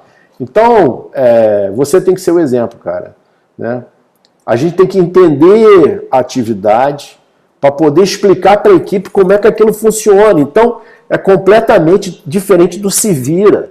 Você tem que entender o que você está construindo ali. Isso aí era uma peça que ia receber a praia no tanque oceânico lá, onde gera as ondas e a praia amortece as ondas. Então, isso aí ia ser um frame que ia ficar dentro do concreto para receber uma outra peça, né? Que seria a parte da praia que entra 8 metros dentro do tanque. Então, na hora, isso aí já devia ser umas 8 horas da noite, e tem que parar e explicar para que eu estou fazendo isso aqui, qual é o objetivo disso aqui, por que tem que ter qualidade esse produto aqui. Então, eu vou observar para transformar o posto de trabalho, vou adaptar o trabalho homem não ao trabalho, ou seja, eu tenho que ser o exemplo e explicar no detalhe. Aí sai tudo certo, né? Você está participando, a coisa muda. Como nessa foto aqui. Eles trabalhavam na foto 1 e 2 aqui, tudo na bagunça. Pô, fio para tudo quanto é lado, porta do armário de elétrica aberta, uma loucura. E o cara, eles são aqui, os 3 aqui, tá? Estão aqui, ó, todo mundo rindo agora. Por que tá rindo? Porque eles transformaram o posto-trabalho, modificaram esse cenário caótico e geraram um novo processo. Esse rapaz, ele foi aluno do Engeman também, e ele teve um belo resultado. Isso aí foi parte do TCC dele no Engeman. Voltando àquela foto lá, a gente está apresentando aqui o Eduardo Mota e o Carlos Alberto. O Eduardo foi parar como mecânico de refrigeração. Veja que foto 1 para foto 3, o número 1 é completamente diferente. Então o 01 aí estava lá já de capacete, óculos, paramentado, estava lá fazendo a medição no ar-condicionado para ver a pressão. E antes ele estava lá como homem apertador de parafuso de qualquer maneira. O número 2 estava como homem escada. Então, perceba que a gente é responsável pela transformação. Ou seja, eu posso pegar o profissional e transformar o trabalho dele numa coisa melhor. Tá aí o número 1, ó. Número 1 agora, já tinha feito outro curso no Senai, já tinha virado lá o cara do torno e da fresa. E aí o número 1, que era o ajudante lá em 2002, né, virou o cara que foi responsável por construir a base rotativa do pórtico lá do laboratório, que era a ponte de instrumentação, que tinha 35 metros de largura. Então você vê que o que eles construíram, isso foi pessoal da casa, não foi ninguém de fora, pessoal da casa que fez esse tipo de serviço. E aí eles estavam discutindo em equipe aqui qual era a melhor forma de poder botar lá o carro, as rodas, né, as engrenagens para poder rodar o carro. Então o próprio pessoal da casa, que antes era um ajudante, está lá numa outra filosofia, olhando a peça e pensando o que eu posso fazer aqui para poder resultar melhores condições de trabalho. Aí está o número 2, né, que era aquele outro que era o homem escada, homem do quê? Já com o curso dele de soldador e metalúrgico, né? E aí ele fez todos os cursos, serralheria de aço, de alumínio, depois foi fazer solda, e aí foi o primeiro carrinho que ele construiu lá para o laboratório para levar peso de 70 quilos para o segundo andar. Então ele observou, já com os apoios da ergonomia, observou o trabalho dos colegas e aí ele fez o carrinho. Agora observa que o detalhe do carrinho dele tem as suas diferenças. Ele não botou, ele fez uma barra roscada para poder mostrar o seguinte: eu posso fazer melhor do que as pessoas fazem. Aqui é outra foto que você vê que antigamente o camarada chegava lá para esticar uma linha de ancoragem, né? Que quando botava o modelo lá no tanque, tinha que ter uma linha para poder fazer a ancoragem, como fosse a âncora da plataforma ou do navio, e a pessoa fazia as medições no chão. Esse chão aqui era aquele chão com epóxi com areia, pinicava a perna. Aí o próprio colega, não, peraí, vamos pegar aqui essas peças que sobraram aqui do ensaio anterior, de Divinicel, vamos fazer aqui uma bancada com a ferragem que sobrou aqui do laboratório, e aí a pessoa já não fica mais no chão. Ela já consegue fazer o mesmo trabalho em cima de uma bancada com uma posição ergonômica completamente correta. Ou seja, melhoria contínua do trabalho é ergonomia, né? Ou seja, eu posso superar o obstáculo entendendo que a ergonomia é útil, prática e aplicável, e eu vou aplicar soluções com baixo custo, porque tudo, a maioria das coisas que a gente fazia lá era com sucata, com o resto de material que sobrava das atividades principais. Então, aí aquele carrinho que o número 2 projetou lá, que vocês viram pintadinho de amarelo, aqui o carrinho que era usado pelo pessoal do jardim. Então ele fez o carrinho. Pô, Carlos Almeida, me compra lá uma roda assim, assim, assim, que eu vou fazer um carrinho para o jardineiro poder, ao invés de ele ficar com o carrinho de mão, ele joga lá o lixo dele dentro do barril e fica mais fácil. Ou seja, ele projetou e criou diversos acessórios, ferramentas e carros visando facilitar a atividade dos colegas. Isso aí é ergonomia pura. Agora, como é que chegou aí? Compartilhando com a sua equipe, que eu fiz isso com eles lá, os conceitos, como é que se aplicava a ergonomia na prática, né? Aí a equipe que trabalhou na parte de recuperação estrutural do laboratório também, foi uma obra que demorou 2 anos, e aí essa equipe de civil, aí nós temos os armadores, né, a parte do encarregado de pedreiro, segurança do trabalho, que esse rapaz está de capacete amarelo, e os marceneiros que estavam lá ajudando lá, e foi uma obra extremamente pesada, uma ferragem bem pesada mesmo, que a correnteza entrava por essas galerias aí. Aí a galera trabalhando, e o espírito era esse daí, as pessoas estavam sempre muito animadas para poder fazer o trabalho, muito comprometidas com o resultado, e vestiam realmente a blusa do trabalho. Aí é uma fase muito interessante do laboratório, quem está sentado ali na frente é a professora Talma, ela era da Faculdade de Letras, e aí tudo que a gente fazia lá, a gente pedia 0800, né? E aí a professora Talma, ela foi, entrou no nosso processo lá de capacitação da equipe, e aí ela ia 2 vezes por semana, ensinava português, ensinava inglês, e fazia um trabalho lá de motivacional, assim, fantástico, entendeu? E ela fez parte dessa equipe de motivação, de transformação do trabalho. Então, quando você está com energia positiva, de transformar, aparecem pessoas que também entram no mesmo espírito que você estava e te ajudam a tornar a realidade aquele trabalho, né? Você só não pode ter vergonha de pedir, né? Então, eu acho que eu não tenho vergonha de pedir porque eu peço mesmo. Então, o não eu já tenho, né? Se eu vou pedir, de repente consigo um sim, e aí fica fantástico o trabalho. Aí já é um outro resultado que a gente conseguiu no final da obra, da parte pesada, em 2009. A Ana Beatriz trabalhava na secretaria, ali está a Jorema, está o Fábio. Ela era artista plástica também, né? E aí ela trouxe lá os quadros dela para poder mostrar as obras que ela fazia, só que estava só na tela, sabe? E aí eu falei, pô, Ana, seu trabalho é muito bonito, vamos fazer, eu vou doar para você a moldura e tudo mais. Ela ficou feliz, ela falou, pô, Medo, então vamos fazer o seguinte, já que você está me doando aí essa parte aí da moldura, eu queria fazer uma exposição lá do Oceano. E a exposição, a gente montou uma exposição onde botou os quadros, e esse negócio pegou uma sinergia muito grande. Aí ela montou os quadros, aí os funcionários que eram da serralheria e da parte de metalurgia, cada um começou a fazer escultura, e aí o da pintura começou a pintar, e aí no final a gente fez realmente uma amostra que era para ficar uma semana e demorou 4 meses. Então durante 4 meses a gente criou os painéis, os totens, como se fosse realmente uma exposição da Escola de Belas Artes, e aí a gente fez a exposição do trabalho dos funcionários. Então, esse processo de transformação, ele vai além de você trabalhar nas 8 horas por dia. Você tem que se dedicar, senão você não consegue realmente fazer. Aí foi uma outra fase muito interessante, que aí os funcionários do laboratório, quando acabou a obra lá, o professor Levi falou, olha, Almeida, vocês conseguiram bater a meta, vocês entregaram a obra do laboratório num prazo recorde, está tudo, o laboratório voltou a funcionar.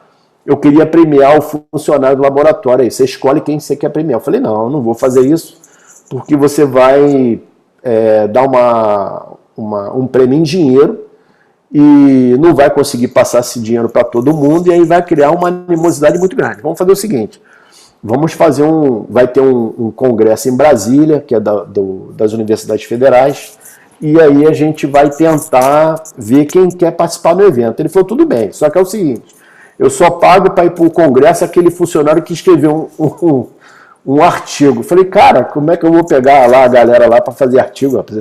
Não, você pede para fazer um artigo, eu quero ver o PowerPoint. Aí quando chegou em agosto de 2009, essa equipe que está aí, que deu 22 pessoas, né, que eram todos funcionários da aula do laboratório, escreveram artigos, os artigos foram aprovados no congresso em Brasília. E aí foi todo mundo, foi uma delegação, foi a maior delegação para o ENAMA, que foi o terceiro ENAMA que teve, terceiro encontro de engenharia de manutenção das instituições federais de ensino superior. E aí juntou o pessoal de Brasília, pessoal do Rio Grande do Sul, foi uma galera bem grande. E aí foi a hora que eles chegaram lá. Então, você vê que a gente pegou o cara lá, tá o número 1 ali, tá o número 2, tá o número 3, o número 4, pegou as pessoas que estavam lá como homem carga, né, tirando tampa, e virou autor de artigo, e foi sensacional essa apresentação. Então está aqui o pessoal do ENAMA, do terceiro ENAMA, está aqui a mesa redonda que foi feita, né, de abertura, e depois os funcionários foram lá e cada um apresentou o seu trabalho, e a nossa delegação foi a maior delegação desse evento aí. Ficou histórico isso aí. Aí o pessoal em Brasília, na chegada, né, foram lá no Memorial JK, e aí tá um pedaço da equipe que estava com a gente, está ali o pessoal de Rio Grande do Sul dando beijo lá no Carlos Alberto, está ali o Joilson ali, Lenilson, com a camisa do laboratório, ele falava que era a pele dele, era o laboratório, ele botava a camisa por cima, mas do laboratório tinha que estar embaixo. Então isso é que a gente fala, que a ergonomia, ela promove o tangível, que são os indicadores, os negócios da empresa, o intangível, que é o cara um pouquinho, e o invisível é esse cenário que você constrói agindo de boa fé. Aqui é uma coisa muito interessante, que é o seguinte, essa ponte que está em pé aqui na segunda foto é a mesma ponte que está aqui na primeira foto. Então ela era desse jeito, ficou completamente diferente, e aquela que o menino estava botando lá a roda nela. Essa ponte aqui, ela foi cortada em 8 partes para poder sair do laboratório, porque ela não conseguia sair inteira, né? E aí quando chegou lá de fora, a gente demorou um tempo incrível para poder alinhar a ponte, soldar, reforçar aquele negócio todo. Aí na hora de botar para o lado de dentro, um colega lá da mecânica falou, engenheiro, falou, olha, agora a gente vai cortar ela de novo. Eu falei, não, eu não vou cortar essa ponte de novo, porque se eu cortar eu não monto nunca mais. Ela vai ficar toda empenada e eu não vou conseguir montar. Aí no DDS, que a gente fazia todo dia, um DDS de manhã, a gente falou, a gente está com um problema aí com a ponte, a gente tem que entrar com a ponte. e eu estou tendo dificuldades porque o pessoal quer que a gente corte, né? E eu estou falando que eu não vou cortar, a gente tem que entrar com essa ponte inteira. Aí o ajudante falou assim, mas o Carlos Almeida, por que a gente não tira ali o telhado ali lateral ali, contrata o Carvalhão, ela entra direto pelo telhado? Eu falei, pô, cara, tu deu uma ideia que nenhum engenheiro tinha pensado. Aí fomos lá, tiramos o telhado ali da lateral, quebrou um pedaço de parede, contratou o Carvalhão e a ponte entrou inteira em um dia único de serviço. Quer dizer, o prejuízo que ia se ter de cortar a ponte de novo em 8 pedaços para poder emendar, ia demorar meses e nunca que ela ia ficar igual, foi resolvido em um dia com a ideia de um servente. Então, só para você ter uma ideia, quando a gente faz essa usina de ideias, quando a gente bota as pessoas, o resultado é fantástico. Tira a foto, aperta e solta. Não, Aí ela está entrando lá, ó. 80. Aí 0, 1, aí vai começar aí. Vai aparecer esse luzzinho.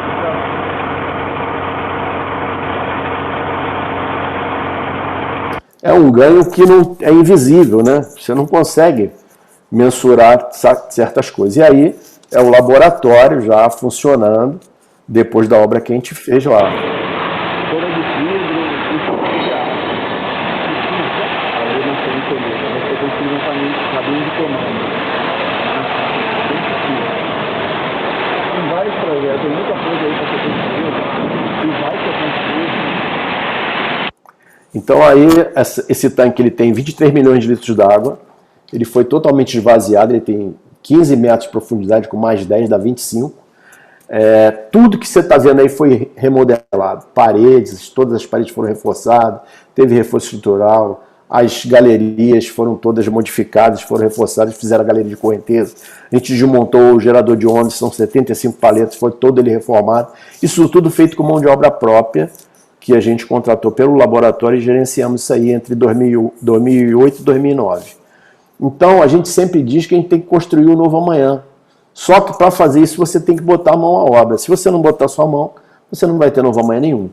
Aqui é um outro, para sair um pouquinho do laboratório, aconteceu um fato interessante. Em 2004, eu fiz uma consultoria na MAN Caminhões, né, que na época era Volkswagen, né? Hoje é MAN Caminhões e Ônibus. E aí a gente encontrou uma série de condições lá inadequadas em termos ergonômicos. Fizemos um curso de uma semana, quem até atuou nesse curso comigo foi a Márcia Barbosa, que é fisioterapeuta, eu dei uma parte de engenharia, ela deu a parte de fisioterapia. E aí eu tive a sorte de voltar lá depois, pedir uma visita para levar o pessoal da Baia. E eu voltei lá em 2014, eu não tenho as fotos, mas a MAN Caminhões e Ônibus, ela mudou completamente esse cenário que vocês estão vendo aqui agora. Ela automatizou muita coisa, ela mudou a linha de produção, e eu fiquei encantado, porque todas as recomendações, e não foram poucas que a gente passou, eles cumpriram, né? Eu só não consegui tirar foto porque no dia não houve essa permissão. Aqui foi o trabalho que a gente fez na Baia de Belford Roxo, tá errado ali, é BFR, Belford Roxo, é na BCS. A gente treinou lá 440 profissionais, do diretor industrial até o ajudante, todo mundo entrou no treinamento. E a gente fez um treinamento lá de 5S com foco em ergonomia e gestão participativa. Então eram 2 dias de curso. No primeiro dia eles tinham toda a parte conceitual. No final do curso eles iam para a planta, faziam uma primeira avaliação, voltavam para uma sala, como essas duas estão aqui, rediscutiam o processo, cada um apresentava o seu processo um para o outro, né? E aí cada grupo era formado por uma pessoa de uma área diferente. E aí provocou o seguinte, coisas que de repente o cara da produção não sabia que acontecia no laboratório, ou não sabia que acontecia na manutenção, isso aí criou um vínculo gigantesco entre todos esses 440. Depois, o resultado de tudo isso que teve aqui, a gente juntou uma equipe de gestores, foi 40 pessoas, e foi um curso de 8 dias, aonde a gente chegou nos 1.480 pontos de melhorias nos processos, entendeu? Aqui é só uma parte do filme.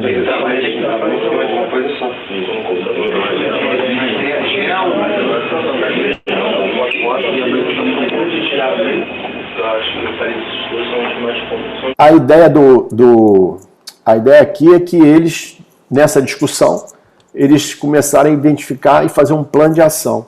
E aí esse era o momento do primeiro dia com o segundo dia, que eram 3 idas ao campo e vinda. Depois a gente mudava os grupos e aí cada um reformulava de novo o mesmo projeto ou escolhia um outro projeto para apresentar. Isso daí foi uma coisa fantástica. Aí era o grupo da Gestalent, aí que tem 3 alunos do Engeman, ex-alunos, né?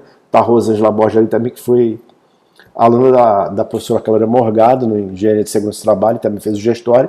E aqui está uma pessoa que é o coordenador de produção lá na época, lá, né? Mestre de produção, discutindo exatamente o processo de trabalho com o consultor da Gestalent, entendeu?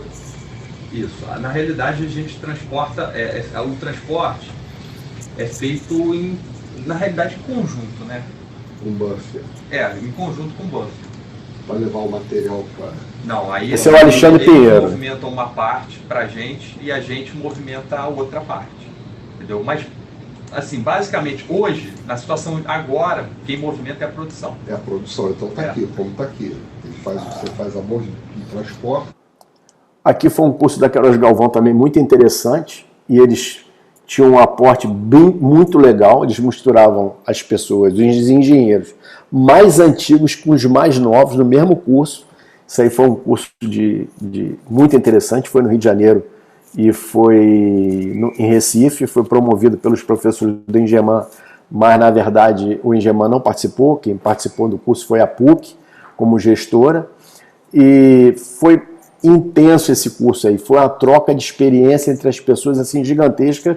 Você vê que na mesma mesa tem gente de cabelo branco, tem gente novinho, recém-formado, e aí a coisa realmente foi muito interessante. Aqui foi um curso que a gente fez dessa parte de ergonomia e gestão na obra do metrô, e esse aí foi pela Udebrecht, e também fiz na parte daqui do Engenhão, quando começou a acontecer alguns acidentes no Engenhão, a gente foi chamado para poder ajustar o processo, graças a Deus conseguimos, tanto no metrô quanto no Engenhão, foi um sucesso danado esses cursos aí. Aqui foi o pessoal do metrô, que está aqui nessa foto do meio. Aqui o pessoal também da Udebrecht aqui em Olaria, perto da fábrica da Coca-Cola, quando eles estavam fazendo aqueles teleféricos ali. E aí está o Otaviano, que é o engenheiro lá de segurança do trabalho da Udebrecht, participando da atividade. E aqui na última foto, na terceira, no Lab Oceano, o pessoal fazendo ginástica laboral. Aí a professora, que estava fazendo um mestrado na Escola de Educação Física, precisava de um estágio para poder ter o diploma dela. E aí ela foi perguntar para a gente se a gente conseguiria ajudá-la. É lógico que a gente conseguiu ajudar, ela fez o estágio dela todo com a gente, de novo, 0800, mas fazia uma ginástica laboral de manhã cedo, fantástica. Ela chegava lá às 6h30 da manhã, e aí os funcionários já estavam lá fazendo uma série de coisas lá com ela lá, que também foi muito legal. Então, capacitar para que todos sejam o elo forte da organização, né? Aqui a gente está numa outra consultoria em Manaus, também ex-alunos do Engeman, né? E está a Rosângela ali comigo lá, a gente foi fazer uma consultoria num hospital em Manaus, também foi muito legal esse trabalho em 2018. Aqui a gente fez a mistura completa, né? A professora Cláudia me convidou para fazer o curso fazer uma palestra no curso de graduação da Engenharia Civil, e eu fui.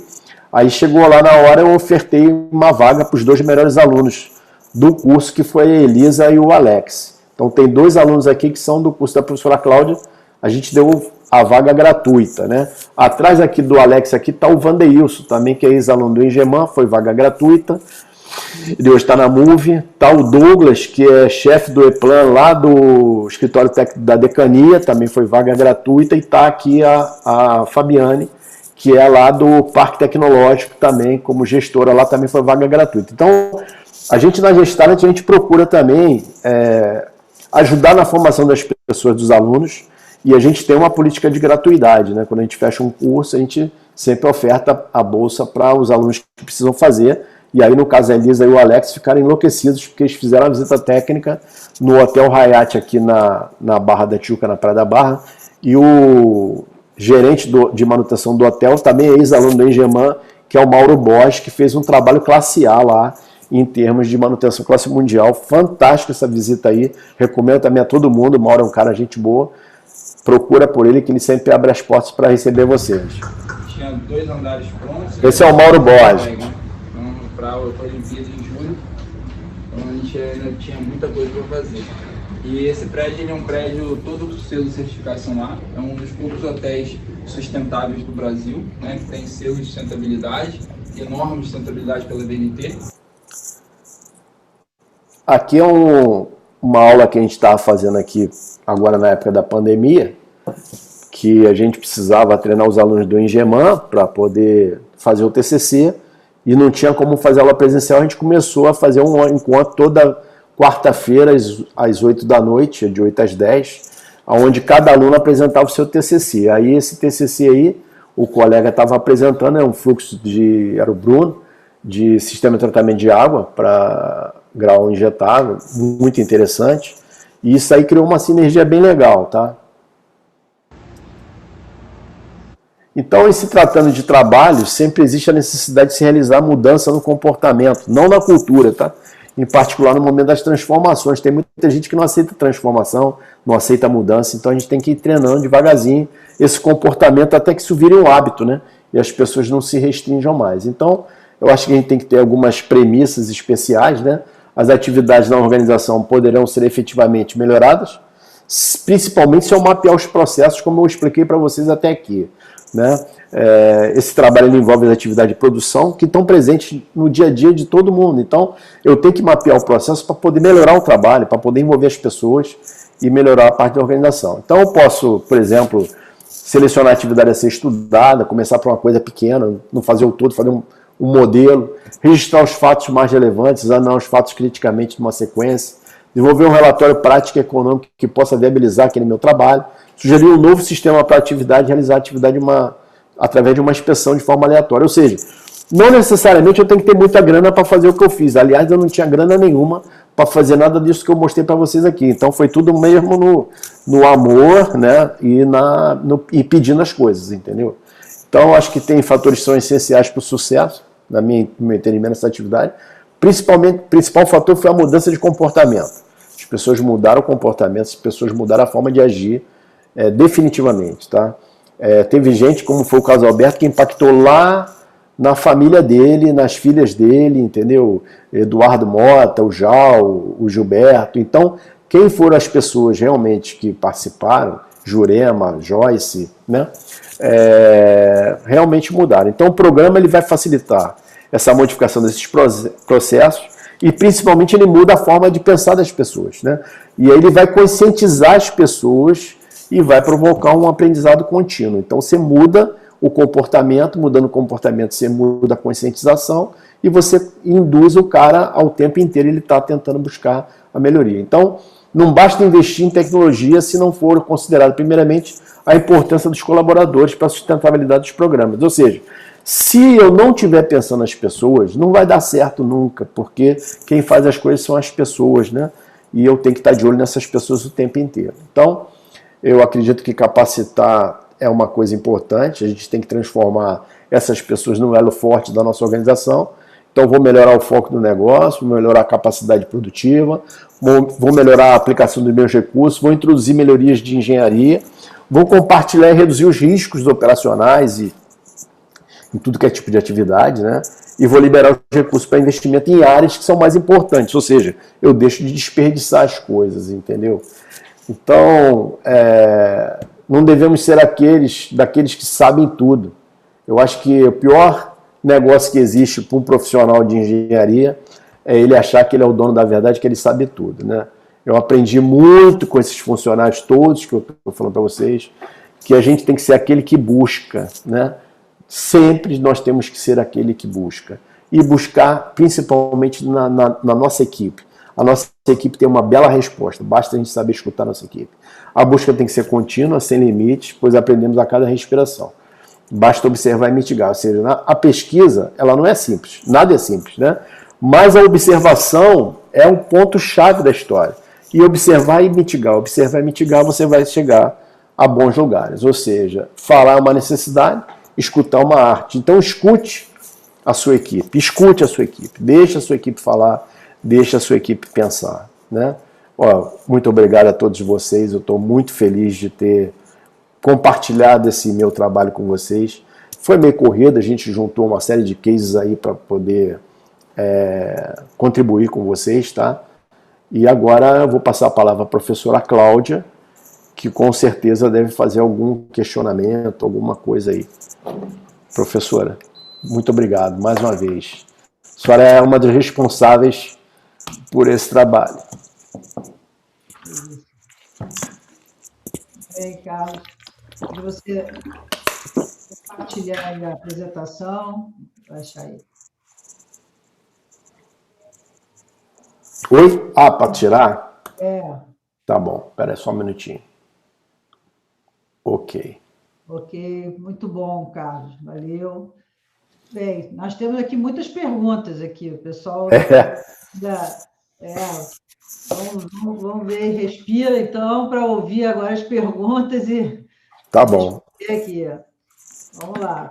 Quais são os principais desafios, na sua opinião, no âmbito da ergonomia cognitiva aplicada aos ambientes de trabalho e aos operadores em meio aos desafios impostos pela pandemia?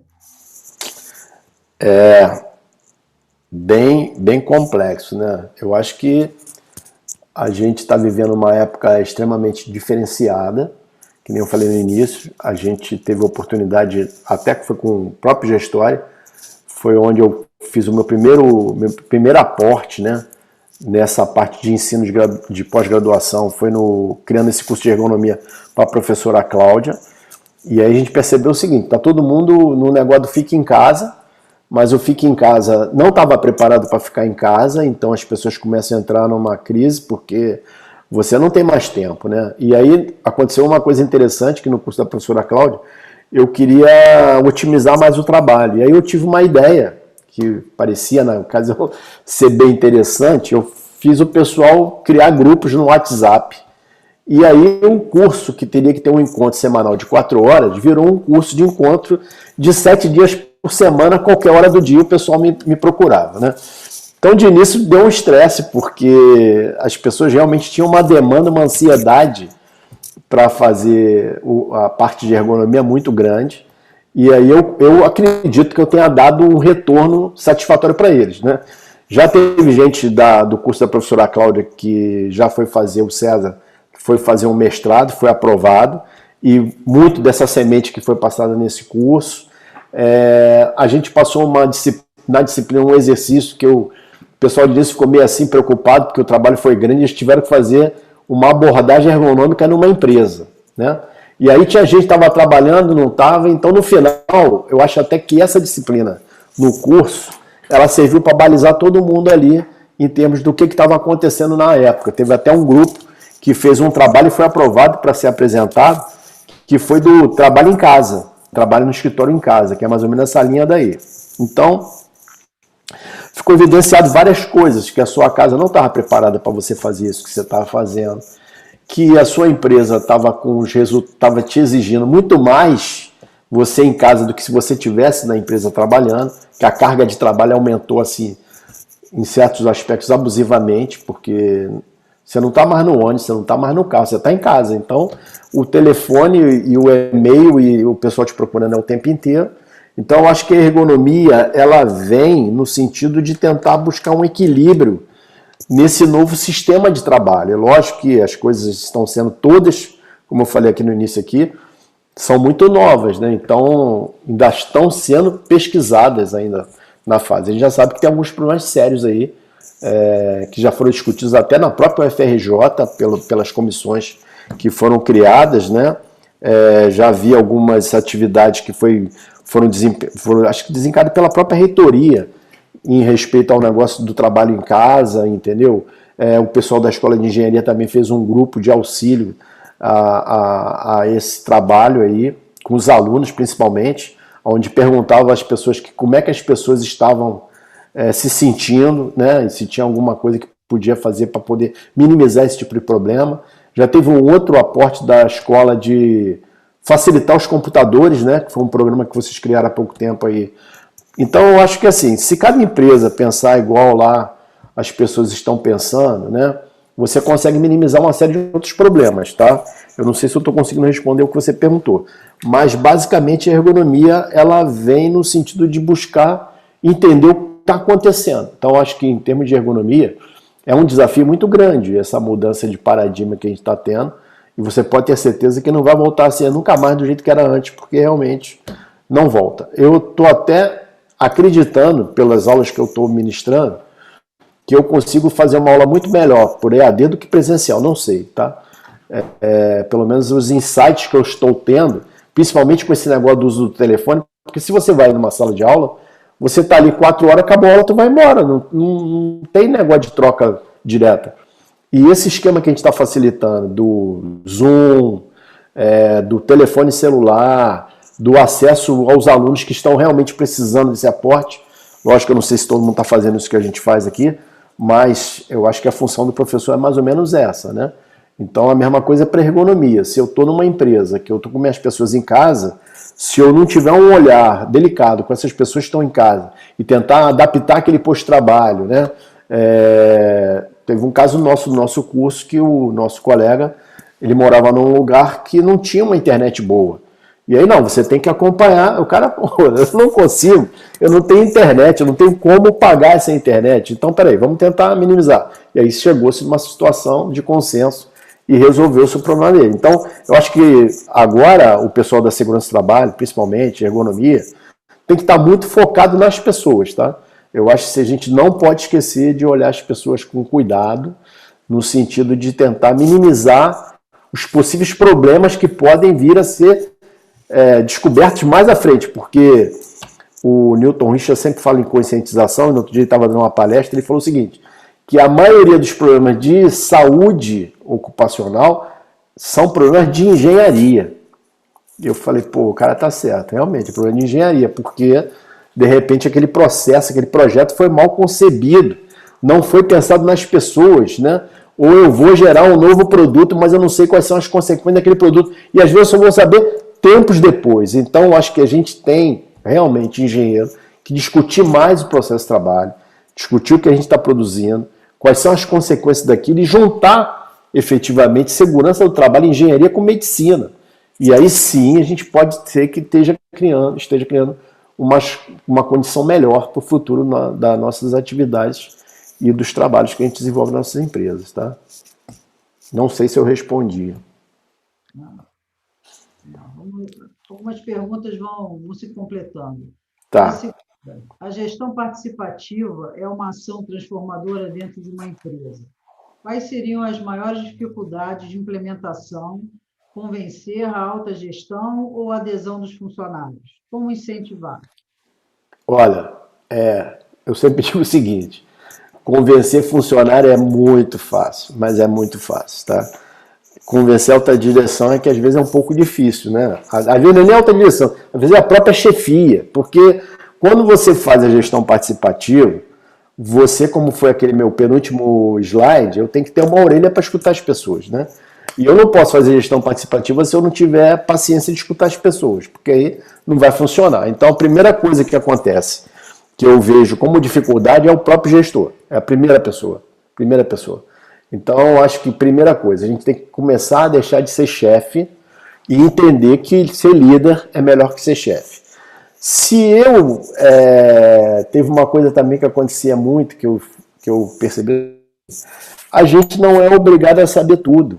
Eu posso dizer não sei, eu vou pesquisar, eu vou estudar. Então, às vezes você é questionado pelo seu funcionário, por algum processo, e as pessoas ficam irritadas que o funcionário está questionando.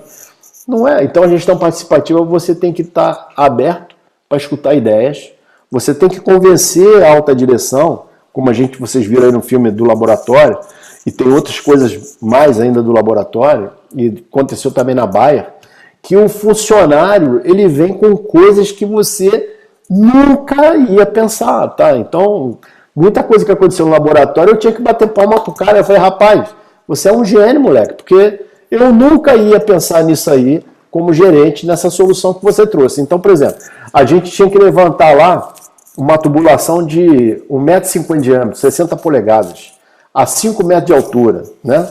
A tubulação pesava 22 toneladas.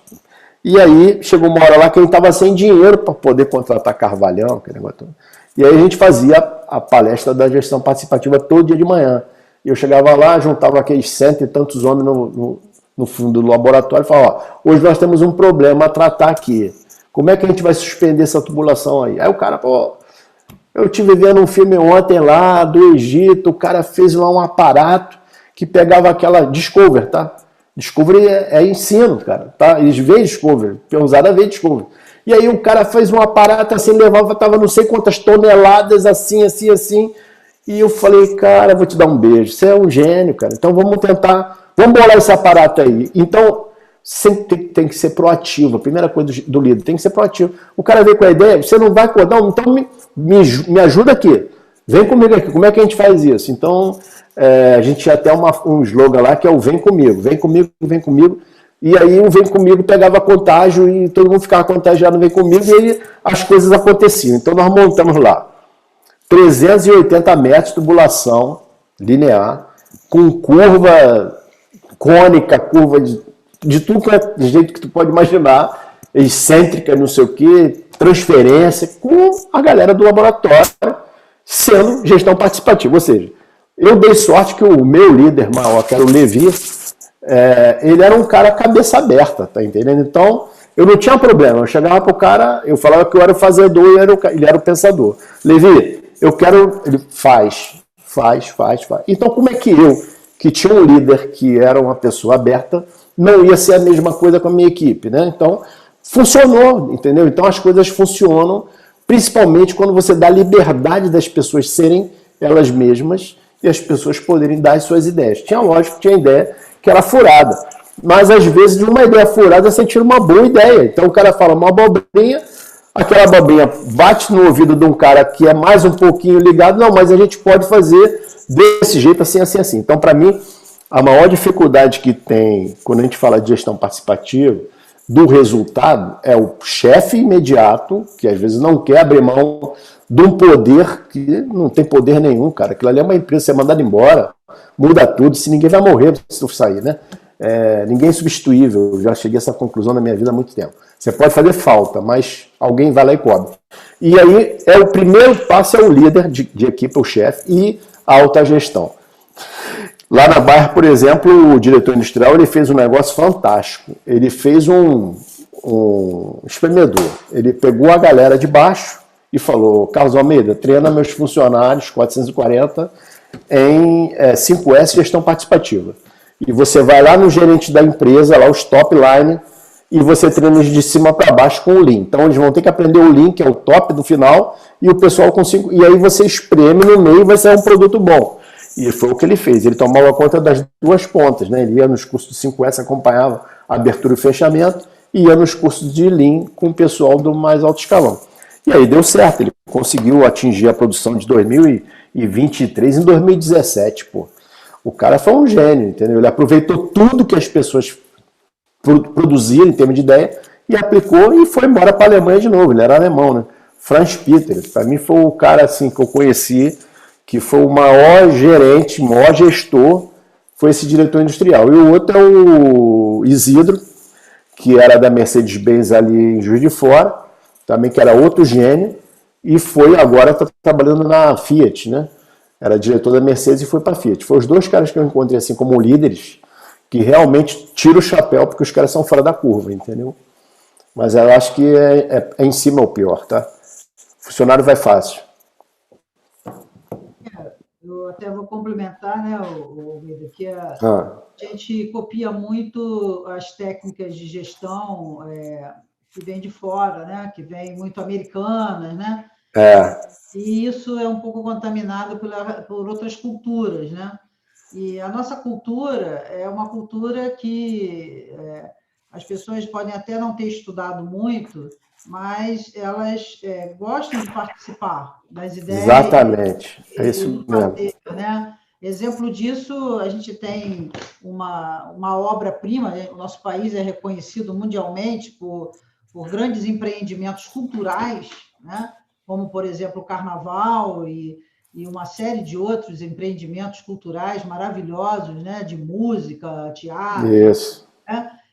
Escultura. E quem faz isso não necessariamente tem uma formação clássica de universidade ou técnica, e essas pessoas são criativas e buscam conhecimento, então e trabalham no coletivo, né?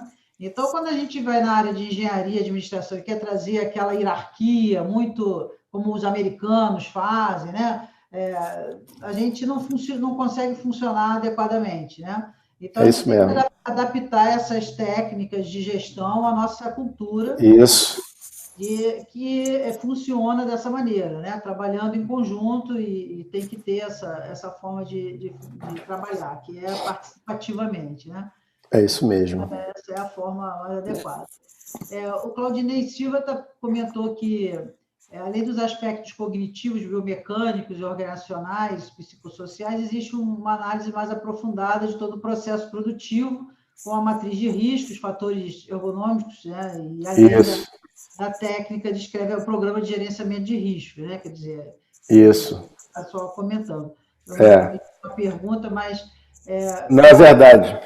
Né? Tem um slide aí que eu comento, inclusive, todas essas técnicas aí, porque eu acho que trabalho é uma coisa que você tem que mitigar. Eu não posso achar que eu fiz alguma coisinha, não, o tempo inteiro eu tenho que estar discutindo o trabalho. Então, você tem que usar tudo que é tipo de ferramenta que exista para você assegurar realmente que você está em condições seguras, tá entendendo? E que você está com a parte de proteção do seu funcionário no sentido cognitivo, organizacional e tecnologia, que às vezes você provoca acidente porque está usando uma máquina que não tem condição de ser usada.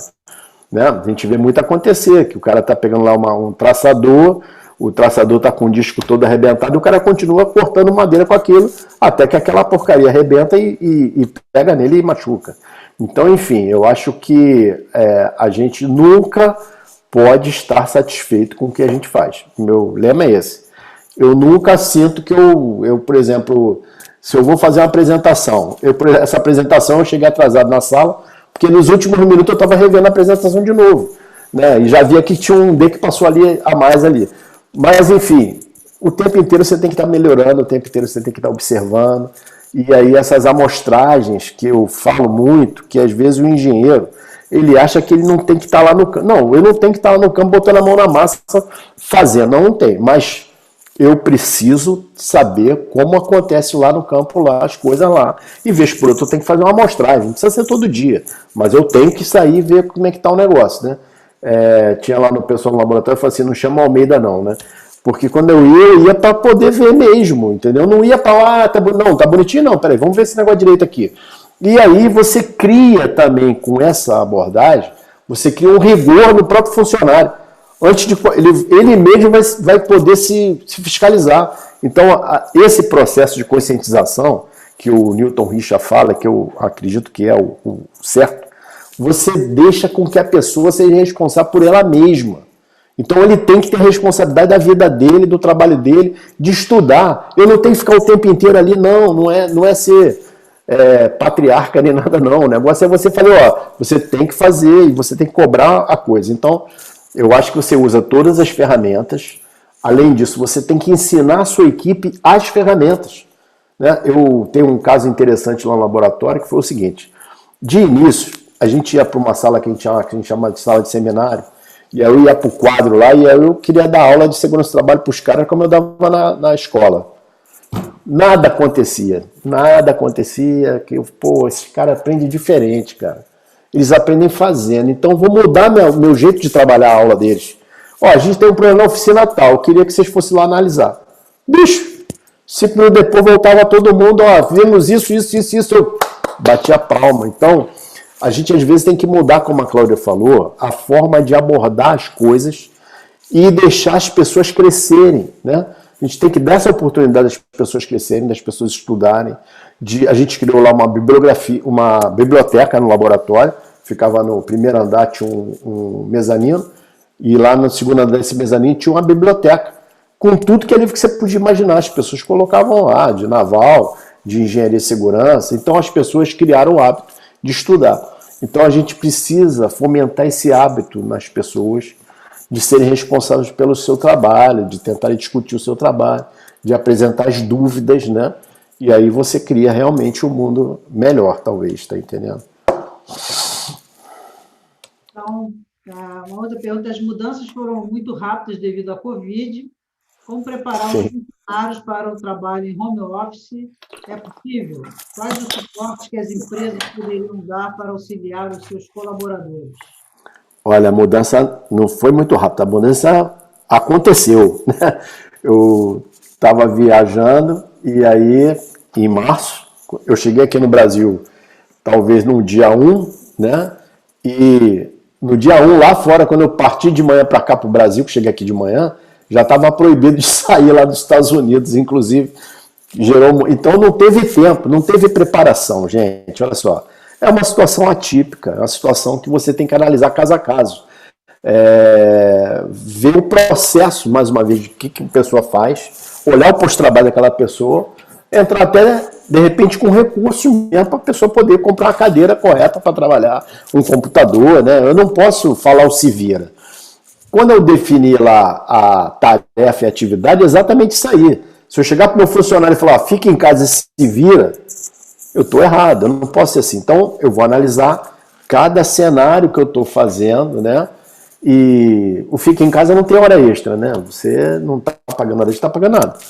Mas tem empresa que o cara controla o sujeito pelo computador. Então, isso pode gerar no futuro alguns problemas trabalhistas, né? Da pessoa provar que fez hora extra. Então, eu te digo o seguinte, esse cenário atual, ele não está programado no sentido de sabermos o futuro. Não está. Pode acontecer muitas coisas e eu acho que precisa acontecer muitas coisas para poder a gente adaptar. Então, segunda coisa da ergonomia que a gente falou hoje, adaptar o trabalho ao homem, não o homem ao trabalho. Se o cara está em casa, eu tenho que ir lá olhar. De repente, o cara em casa ele não tem como se concentrar, mora num lugar apertado, tem filho, tem cachorro, e aí, de repente, a pessoa está lá trabalhando, o cachorro, o cara... Então, é um outro ambiente. Já teve um caso aí de eu estar fazendo reunião com uma pessoa de uma empresa, e aí a criança lá na casa dela resolveu tocar o barulho para quebrar mesmo. Então, eu não conseguia mais escutar a pessoa falando comigo, a criança falava, a mãe também não conseguia controlar a criança, ela estava comigo, e aí aquela zorra. Então, aí eu falei uma hora assim, vamos fazer agora, a hora que a criança acalmar, você me liga, a gente conversa de novo, porque eu não estou conseguindo entender o que você está falando. Então, isso aí é o tal do fica em casa. Não tem como você regular isso aí, tá? Então, ou você vai criar co-work, alguma coisa que as pessoas consigam ficar diferente, mas tem que sair outras soluções. E eu acho que essas soluções, elas são ligadas exatamente a cada caso, né? A gente sempre fala em ergonomia que você tem que contextualizar um cenário, né? Segurança do trabalho é a mesma coisa. Vou fazer a medição. Iluminação, legal. O dia está sol, está nublado. Por que você vai botar um número ali? Que número que significa o quê? Né? De repente não é nem a luz que está ruim, às vezes está chovendo, está nublado. Não é o que significa aquele posto de trabalho. Então, se eu não contextualizar, eu também não sei referenciar em termos de segurança do trabalho, nem tampouco em ergonomia. Então, todo trabalho de ergonomia ou segurança do trabalho tem que ter a contextualização. Qual é o cenário que eu estou? Estou na minha casa? Estou. Aqui em casa, por exemplo, a gente fez um escritório que não era preparado para a pandemia. O escritório é sensacional. Só que se eu tiver que fazer uma videoconferência, eu tenho que mudar todo o cenário para fazer videoconferência, né? E se eu tiver que fazer a filmagem mesmo, eu teria que ter um lugar de estúdio. E dentro de casa, não tem aqui em casa esse cenário, né? Então a gente faz as improvisações, né? Temporariamente vai, mas definitivamente tem que ser adaptado. Então, mesma coisa está acontecendo na minha casa, está acontecendo de repente na casa da Cláudia, iluminação, que eu tenho que botar diferente para poder ser bem visualizado. A Cláudia está num lugar que está bem iluminado. Então, se eu o tempo inteiro estou fazendo videoconferência, eu tenho que dar aquela condição para aquele meu funcionário fazer um bom trabalho. Minha esposa está fazendo um curso de videoconferência e aonde o professor fica é penumbra. Aí você, cara, dá sono. Você não consegue, porque o ambiente não é adequado onde a pessoa está, né? Então, assim, a mesma coisa que a gente está falando aqui, dar aula em EAD não é trivial como o pessoal fala, nada é simples. Então, a pandemia, ela não é simples. Solução da pandemia não é simples, a gente vai ter que estudar cada caso e tratar cada caso com a sua individualidade, com as suas necessidades. Esse é o meu ponto de vista, não sei se a Cláudia pensa diferente. Não, com certeza. Vai ter que ver caso a caso e a legislação vai ter que se alterar, né? E regular. Isso. Também a questão não só do ambiente, como é que vai equacionar isso com a família, né? Uhum. Com as atividades domésticas e a própria organização do trabalho vai ter que ser mudada, porque o horário, né? Isso. Tenho percebido na minha atividade, a gente às vezes faz reunião demais por videoconferência e isso está alterando a nossa energia. É. A gente talvez tenha que regular quantas reuniões por dia vai ser o limite. Verdade. É isso mesmo. E ter quantas horas por dia você faça atividades assíncronas, né? E síncronas. É isso mesmo. Para poder encaixar uma agenda mais razoável, né? Enfim, e o custo disso, que não é só o custo de mobiliário, mas o custo de energia, de dados, quer dizer, isso tudo a empresa tem que custear, e não é salário, porque se for salário, renda vai incidir imposto de renda. Então, isso. como é que, quer dizer, isso tem que ser equacionado, né? Senão, daqui a pouco, o trabalho está sendo onerado demasiadamente, né? Então, é isso mesmo. Vai ser questionado aí, né? Para novos tempos, né? Uma coisa é verdade. É verdade. Vamos ver agora outra pergunta. Em empresas grandes, muitas vezes o responsável pela ergonomia e segurança do trabalho é visto como um chato. Existem estratégias para mostrar dentro da empresa a importância das atuações desses profissionais? Com certeza. Quando você cobra demais e talvez apresente de menos, você vira o chato. Quando você treina mais, conscientiza mais, você vira o cara que está ajudando as pessoas a se transformarem. Então, o que eu digo sempre é o seguinte, não seja chato, tá? Se a gente insistir muito, você fica chato. Mas você tem outras metodologias que você faz isso aí, tá? Então, por exemplo, lá no laboratório, a gente fazia uns trabalhos de convidar pessoas da área de psicologia, e a gente fazia uns sociodramas lá, para a pessoa, fazia teatrinho mesmo, o próprio pessoal fazia teatro. Tinha duas colegas minhas, que era a Cléris Leonor e a irmã dela, que era psicóloga, até que ela ia no laboratório, né, logo do início lá, e aí faziam vários treinamentos com as pessoas, para poder soltar a pessoa, para a pessoa conseguir, e lá não era pouca gente não, tá? Mas às vezes, quando você tem uma coisa muito grande, como a gente até discutiu no curso do Engeman, com o Zé Pacheco, que era um aluno lá, que trabalha numa empresa grande, tem empresas que acham que de repente tem que punir o cara, que só punindo o cara que vai resolver. Eu acho que você pune, o cara talvez não faça, não por consciência. Talvez ele tenta enganar aquele negócio para não ser multado, né? Mas não é bom isso, tá? Então eu acho que o certo é conscientização, é treinamento mesmo. Às vezes a mão de obra é rotativa, né? Você nem consegue ter um trabalho no sentido de treinar as pessoas, que daqui a pouco está mudando. Então, é um processo, sim, que é como se fosse gestão de ativos. Vamos rever qual é a forma de contratação da nossa empresa? Quem a nossa empresa está puxando para trabalhar aqui, né? Às vezes, você vai lá e fala assim, eu quero contratar o cara pelo salário do sindicato. E aí tu quer pegar o cara com o salário do sindicato, com 20 anos de formado, e quer que esse cara seja um cara que trabalha na Mercedes-Benz. Pô, tu não vai conseguir. Esse cara bom não vai aparecer na sua empresa. Então, é uma questão assim, como eu falei antes, o gestor tem que entender o seguinte, eu posso tentar reduzir uma margem do meu lucro para poder investir na minha equipe.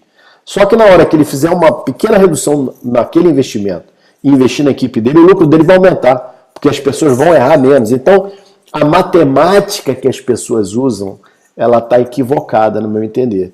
Eu acho que quando você investe nas pessoas, você vai colher melhores resultados, você colher melhores resultados, você está trabalhando no negócio da empresa. Então o foco hoje não é o que eu estou ganhando, é no faturamento cessante? Pode ser, mas se eu errar menos no sentido de provocar variabilidade, se eu acertar mais com a pessoa treinada, eu estou aumentando a minha disponibilidade de máquina, minha confiabilidade, estou reduzindo acidente. Então eu preconizo que a gente tem que investir nas pessoas, principalmente no processo de seleção das pessoas. Se eu seleciono errado, eu não tenho como ter um resultado bom, gente. Não tem como, porque as pessoas vão sair, porque elas estão ali só porque está ali. Não tem nenhuma aderência, nem o chefe, nem o funcionário. Então, se o cara, na construção civil acontece muito isso aí, né? O cara está trabalhando aqui, o cara ofereceu R$200 na esquina, ele sai daqui e vai ganhar R$200 na esquina, porque ele não tem por que ele ficar ali. Aquela empresa não oferece nada para ele. Então, se você quer realmente mudar o cenário, deixar de ser chato, tem que mudar a consciência lá da organização, falar que existe um negócio chamado gestão de ativos. Talentos humanos faz parte da gestão de ativos. Se eu trato bem o talento humano, eu estou tratando meu ativo, que é o capital intelectual. Se o capital intelectual está fidelizado na minha empresa, Eu fico com o cara há 10 anos lá, 11 anos, ele não vai embora. Por que eu vou embora daqui? Eu trabalho aqui, eu estou ganhando 1.000. Se eu for para ali, eu vou ganhar 1.500. Mas lá, os meus benefícios não são iguais. Aqui eu tenho ginástica laboral de manhã, vem lá a professora Romena, tem a professora Talma que vem me dar aula de inglês aqui e português, eu tenho liberdade de pensar, de falar. Então, a retenção de talentos, que é mais ou menos o que você está perguntando como é que a gente faz, ela vai como que eu trato meus talentos humanos. Se eu trato bem, o cara fica. Ele não vai ver que eu sou chato, ele vai falar, pô, graças a Deus que eu estou trabalhando com o Carlos Almeida, que realmente o cara é um cara consciente. Pô, infelizmente estou trabalhando com esse camarada aqui que me perturba e não me dá nada. Então a gente não pode. É uma mão e contramão. Eu dou e recebo, né? Então eu falo muito assim, que Deus é tão bom que ele permite você plantar o que você quer, mas depois você vai colher também aquilo que você plantou. Então, plante bem, cara, para depois você não recolher problemas que vão te causar danos futuros. Então seja sempre gente boa, pelo amor de Deus. Já tem muita gente na Terra que passa por aí. Vamos deixar um bom legado, vamos deixar um bom trabalho, entendeu? Vamos agradecer as pessoas que estão nos ajudando, entendeu? Não custa nada, né? A gente às vezes não esquece de falar, pô, obrigado aí, valeu a bola aí, né? Tem que falar. E o funcionário é uma pessoa assim, né? Às vezes eu falava lá na empresa que o pessoal passa, o cara fala, ô, bom dia! Aí quando o funcionário vai falar, não, eu tô com pressa, eu tô com reunião, não dá para falar, então não dá bom dia. O funcionário vai entender, que ele vai entender que você é um cara atarefado e você vai embora. Ou então o cara pensa assim, tá tudo bem contigo, na hora que o cara começa a falar, não posso agora não, que agora eu tô saindo, então não pergunta. Não pergunta que tá tudo bem, dá só um bye e vai embora. E o cara fala, pô, o Carlos Almeida é um cara ocupado pra caramba, mas quando eu preciso falar com ele, ele abre a porta, senta e conversa comigo. Então, são coisas que a gente tem que aprender a lidar com o nosso público, entendeu? E aí você vai ter um resultado positivo. Você não vai ser mais chato, pode ter certeza. Eu vou complementar dizendo que cada dia que passa, esse profissional de segurança, o ergonomista, vai ser mais importante, porque a gente está hoje numa mudança de paradigma. Com certeza. Que vai discernir, principalmente com a indústria 4.0, né, nessa crise toda sanitária que a gente está vivendo, e que vai ser a primeira, talvez, de muitas, né, que venham a existir, nesse desequilíbrio ecológico que a gente está vivendo aí, que muitas tarefas vão ser automatizadas, né? Há uma aceleração aí da automatização, mas vai se perceber que muita coisa não vai poder ser mais automatizada. Então, vai precisar do toque humano e as pessoas, esses ativos, né? Sejam eles ativos tecnológicos, sejam eles ativos humanos, eles precisam ser muito bem cuidados, né? E o risco do negócio, né, é o que, na verdade, a engenharia de segurança, o gerenciamento de risco cuida, né?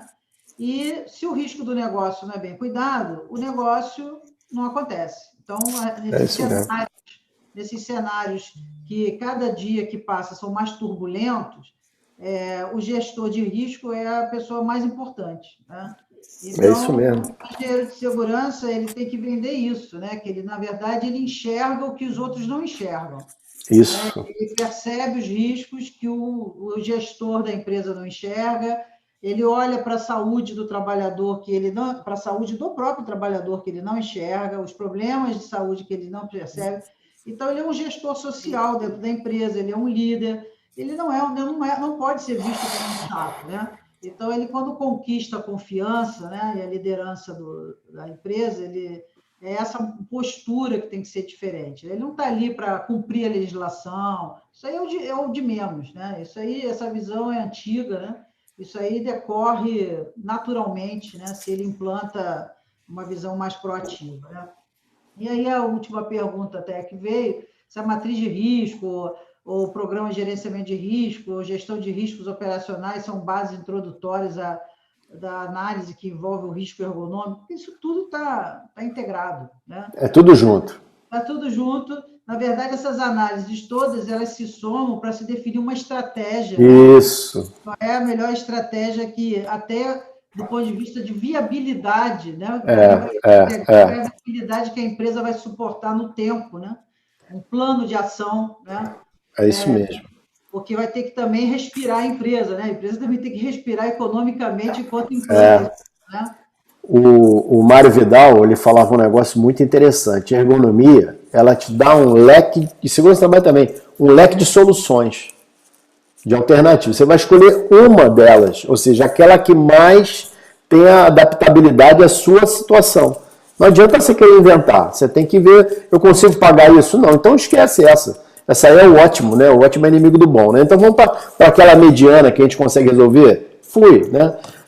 Igual eu falei no início aqui das NRs. As NRs, elas têm um padrão ali, mínimo, para a empresa cumprir. Entenda que tu pega a grande empresa, a pequena empresa, se você engessar a NR, a empresa fecha. Então, ela tem um nível ali. Agora, para você trabalhar legal, você tem que ir muito além da NR, que é isso que a Cláudia falou. Você tem que juntar tudo que for metodologia, ferramenta, aí você cai dentro. Aí, realmente, você vai ficar numa situação boa, tá entendendo? É lógico que a gente não pode descuidar nunca, né?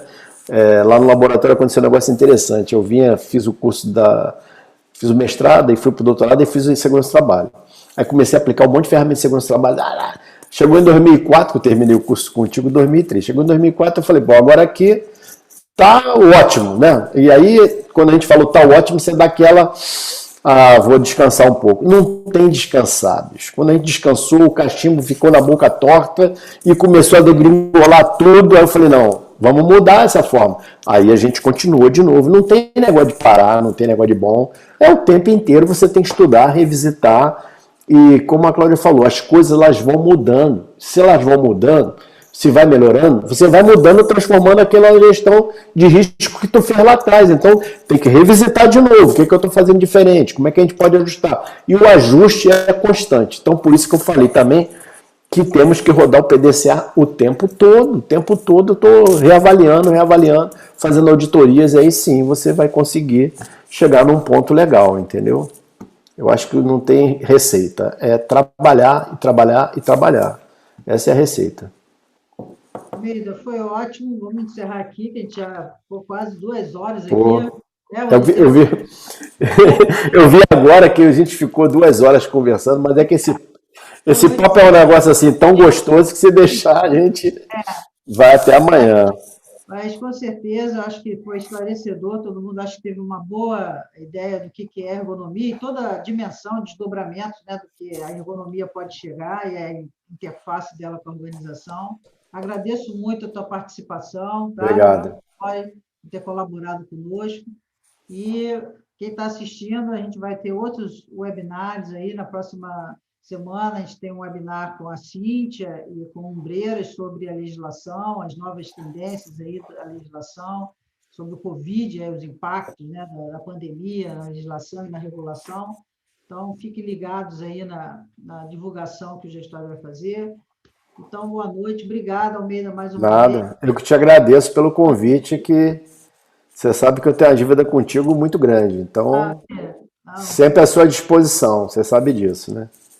Muito obrigado. Obrigado a você. Então, nada. Boa noite a todos.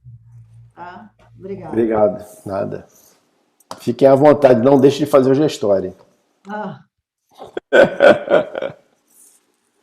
Boa noite, pessoal.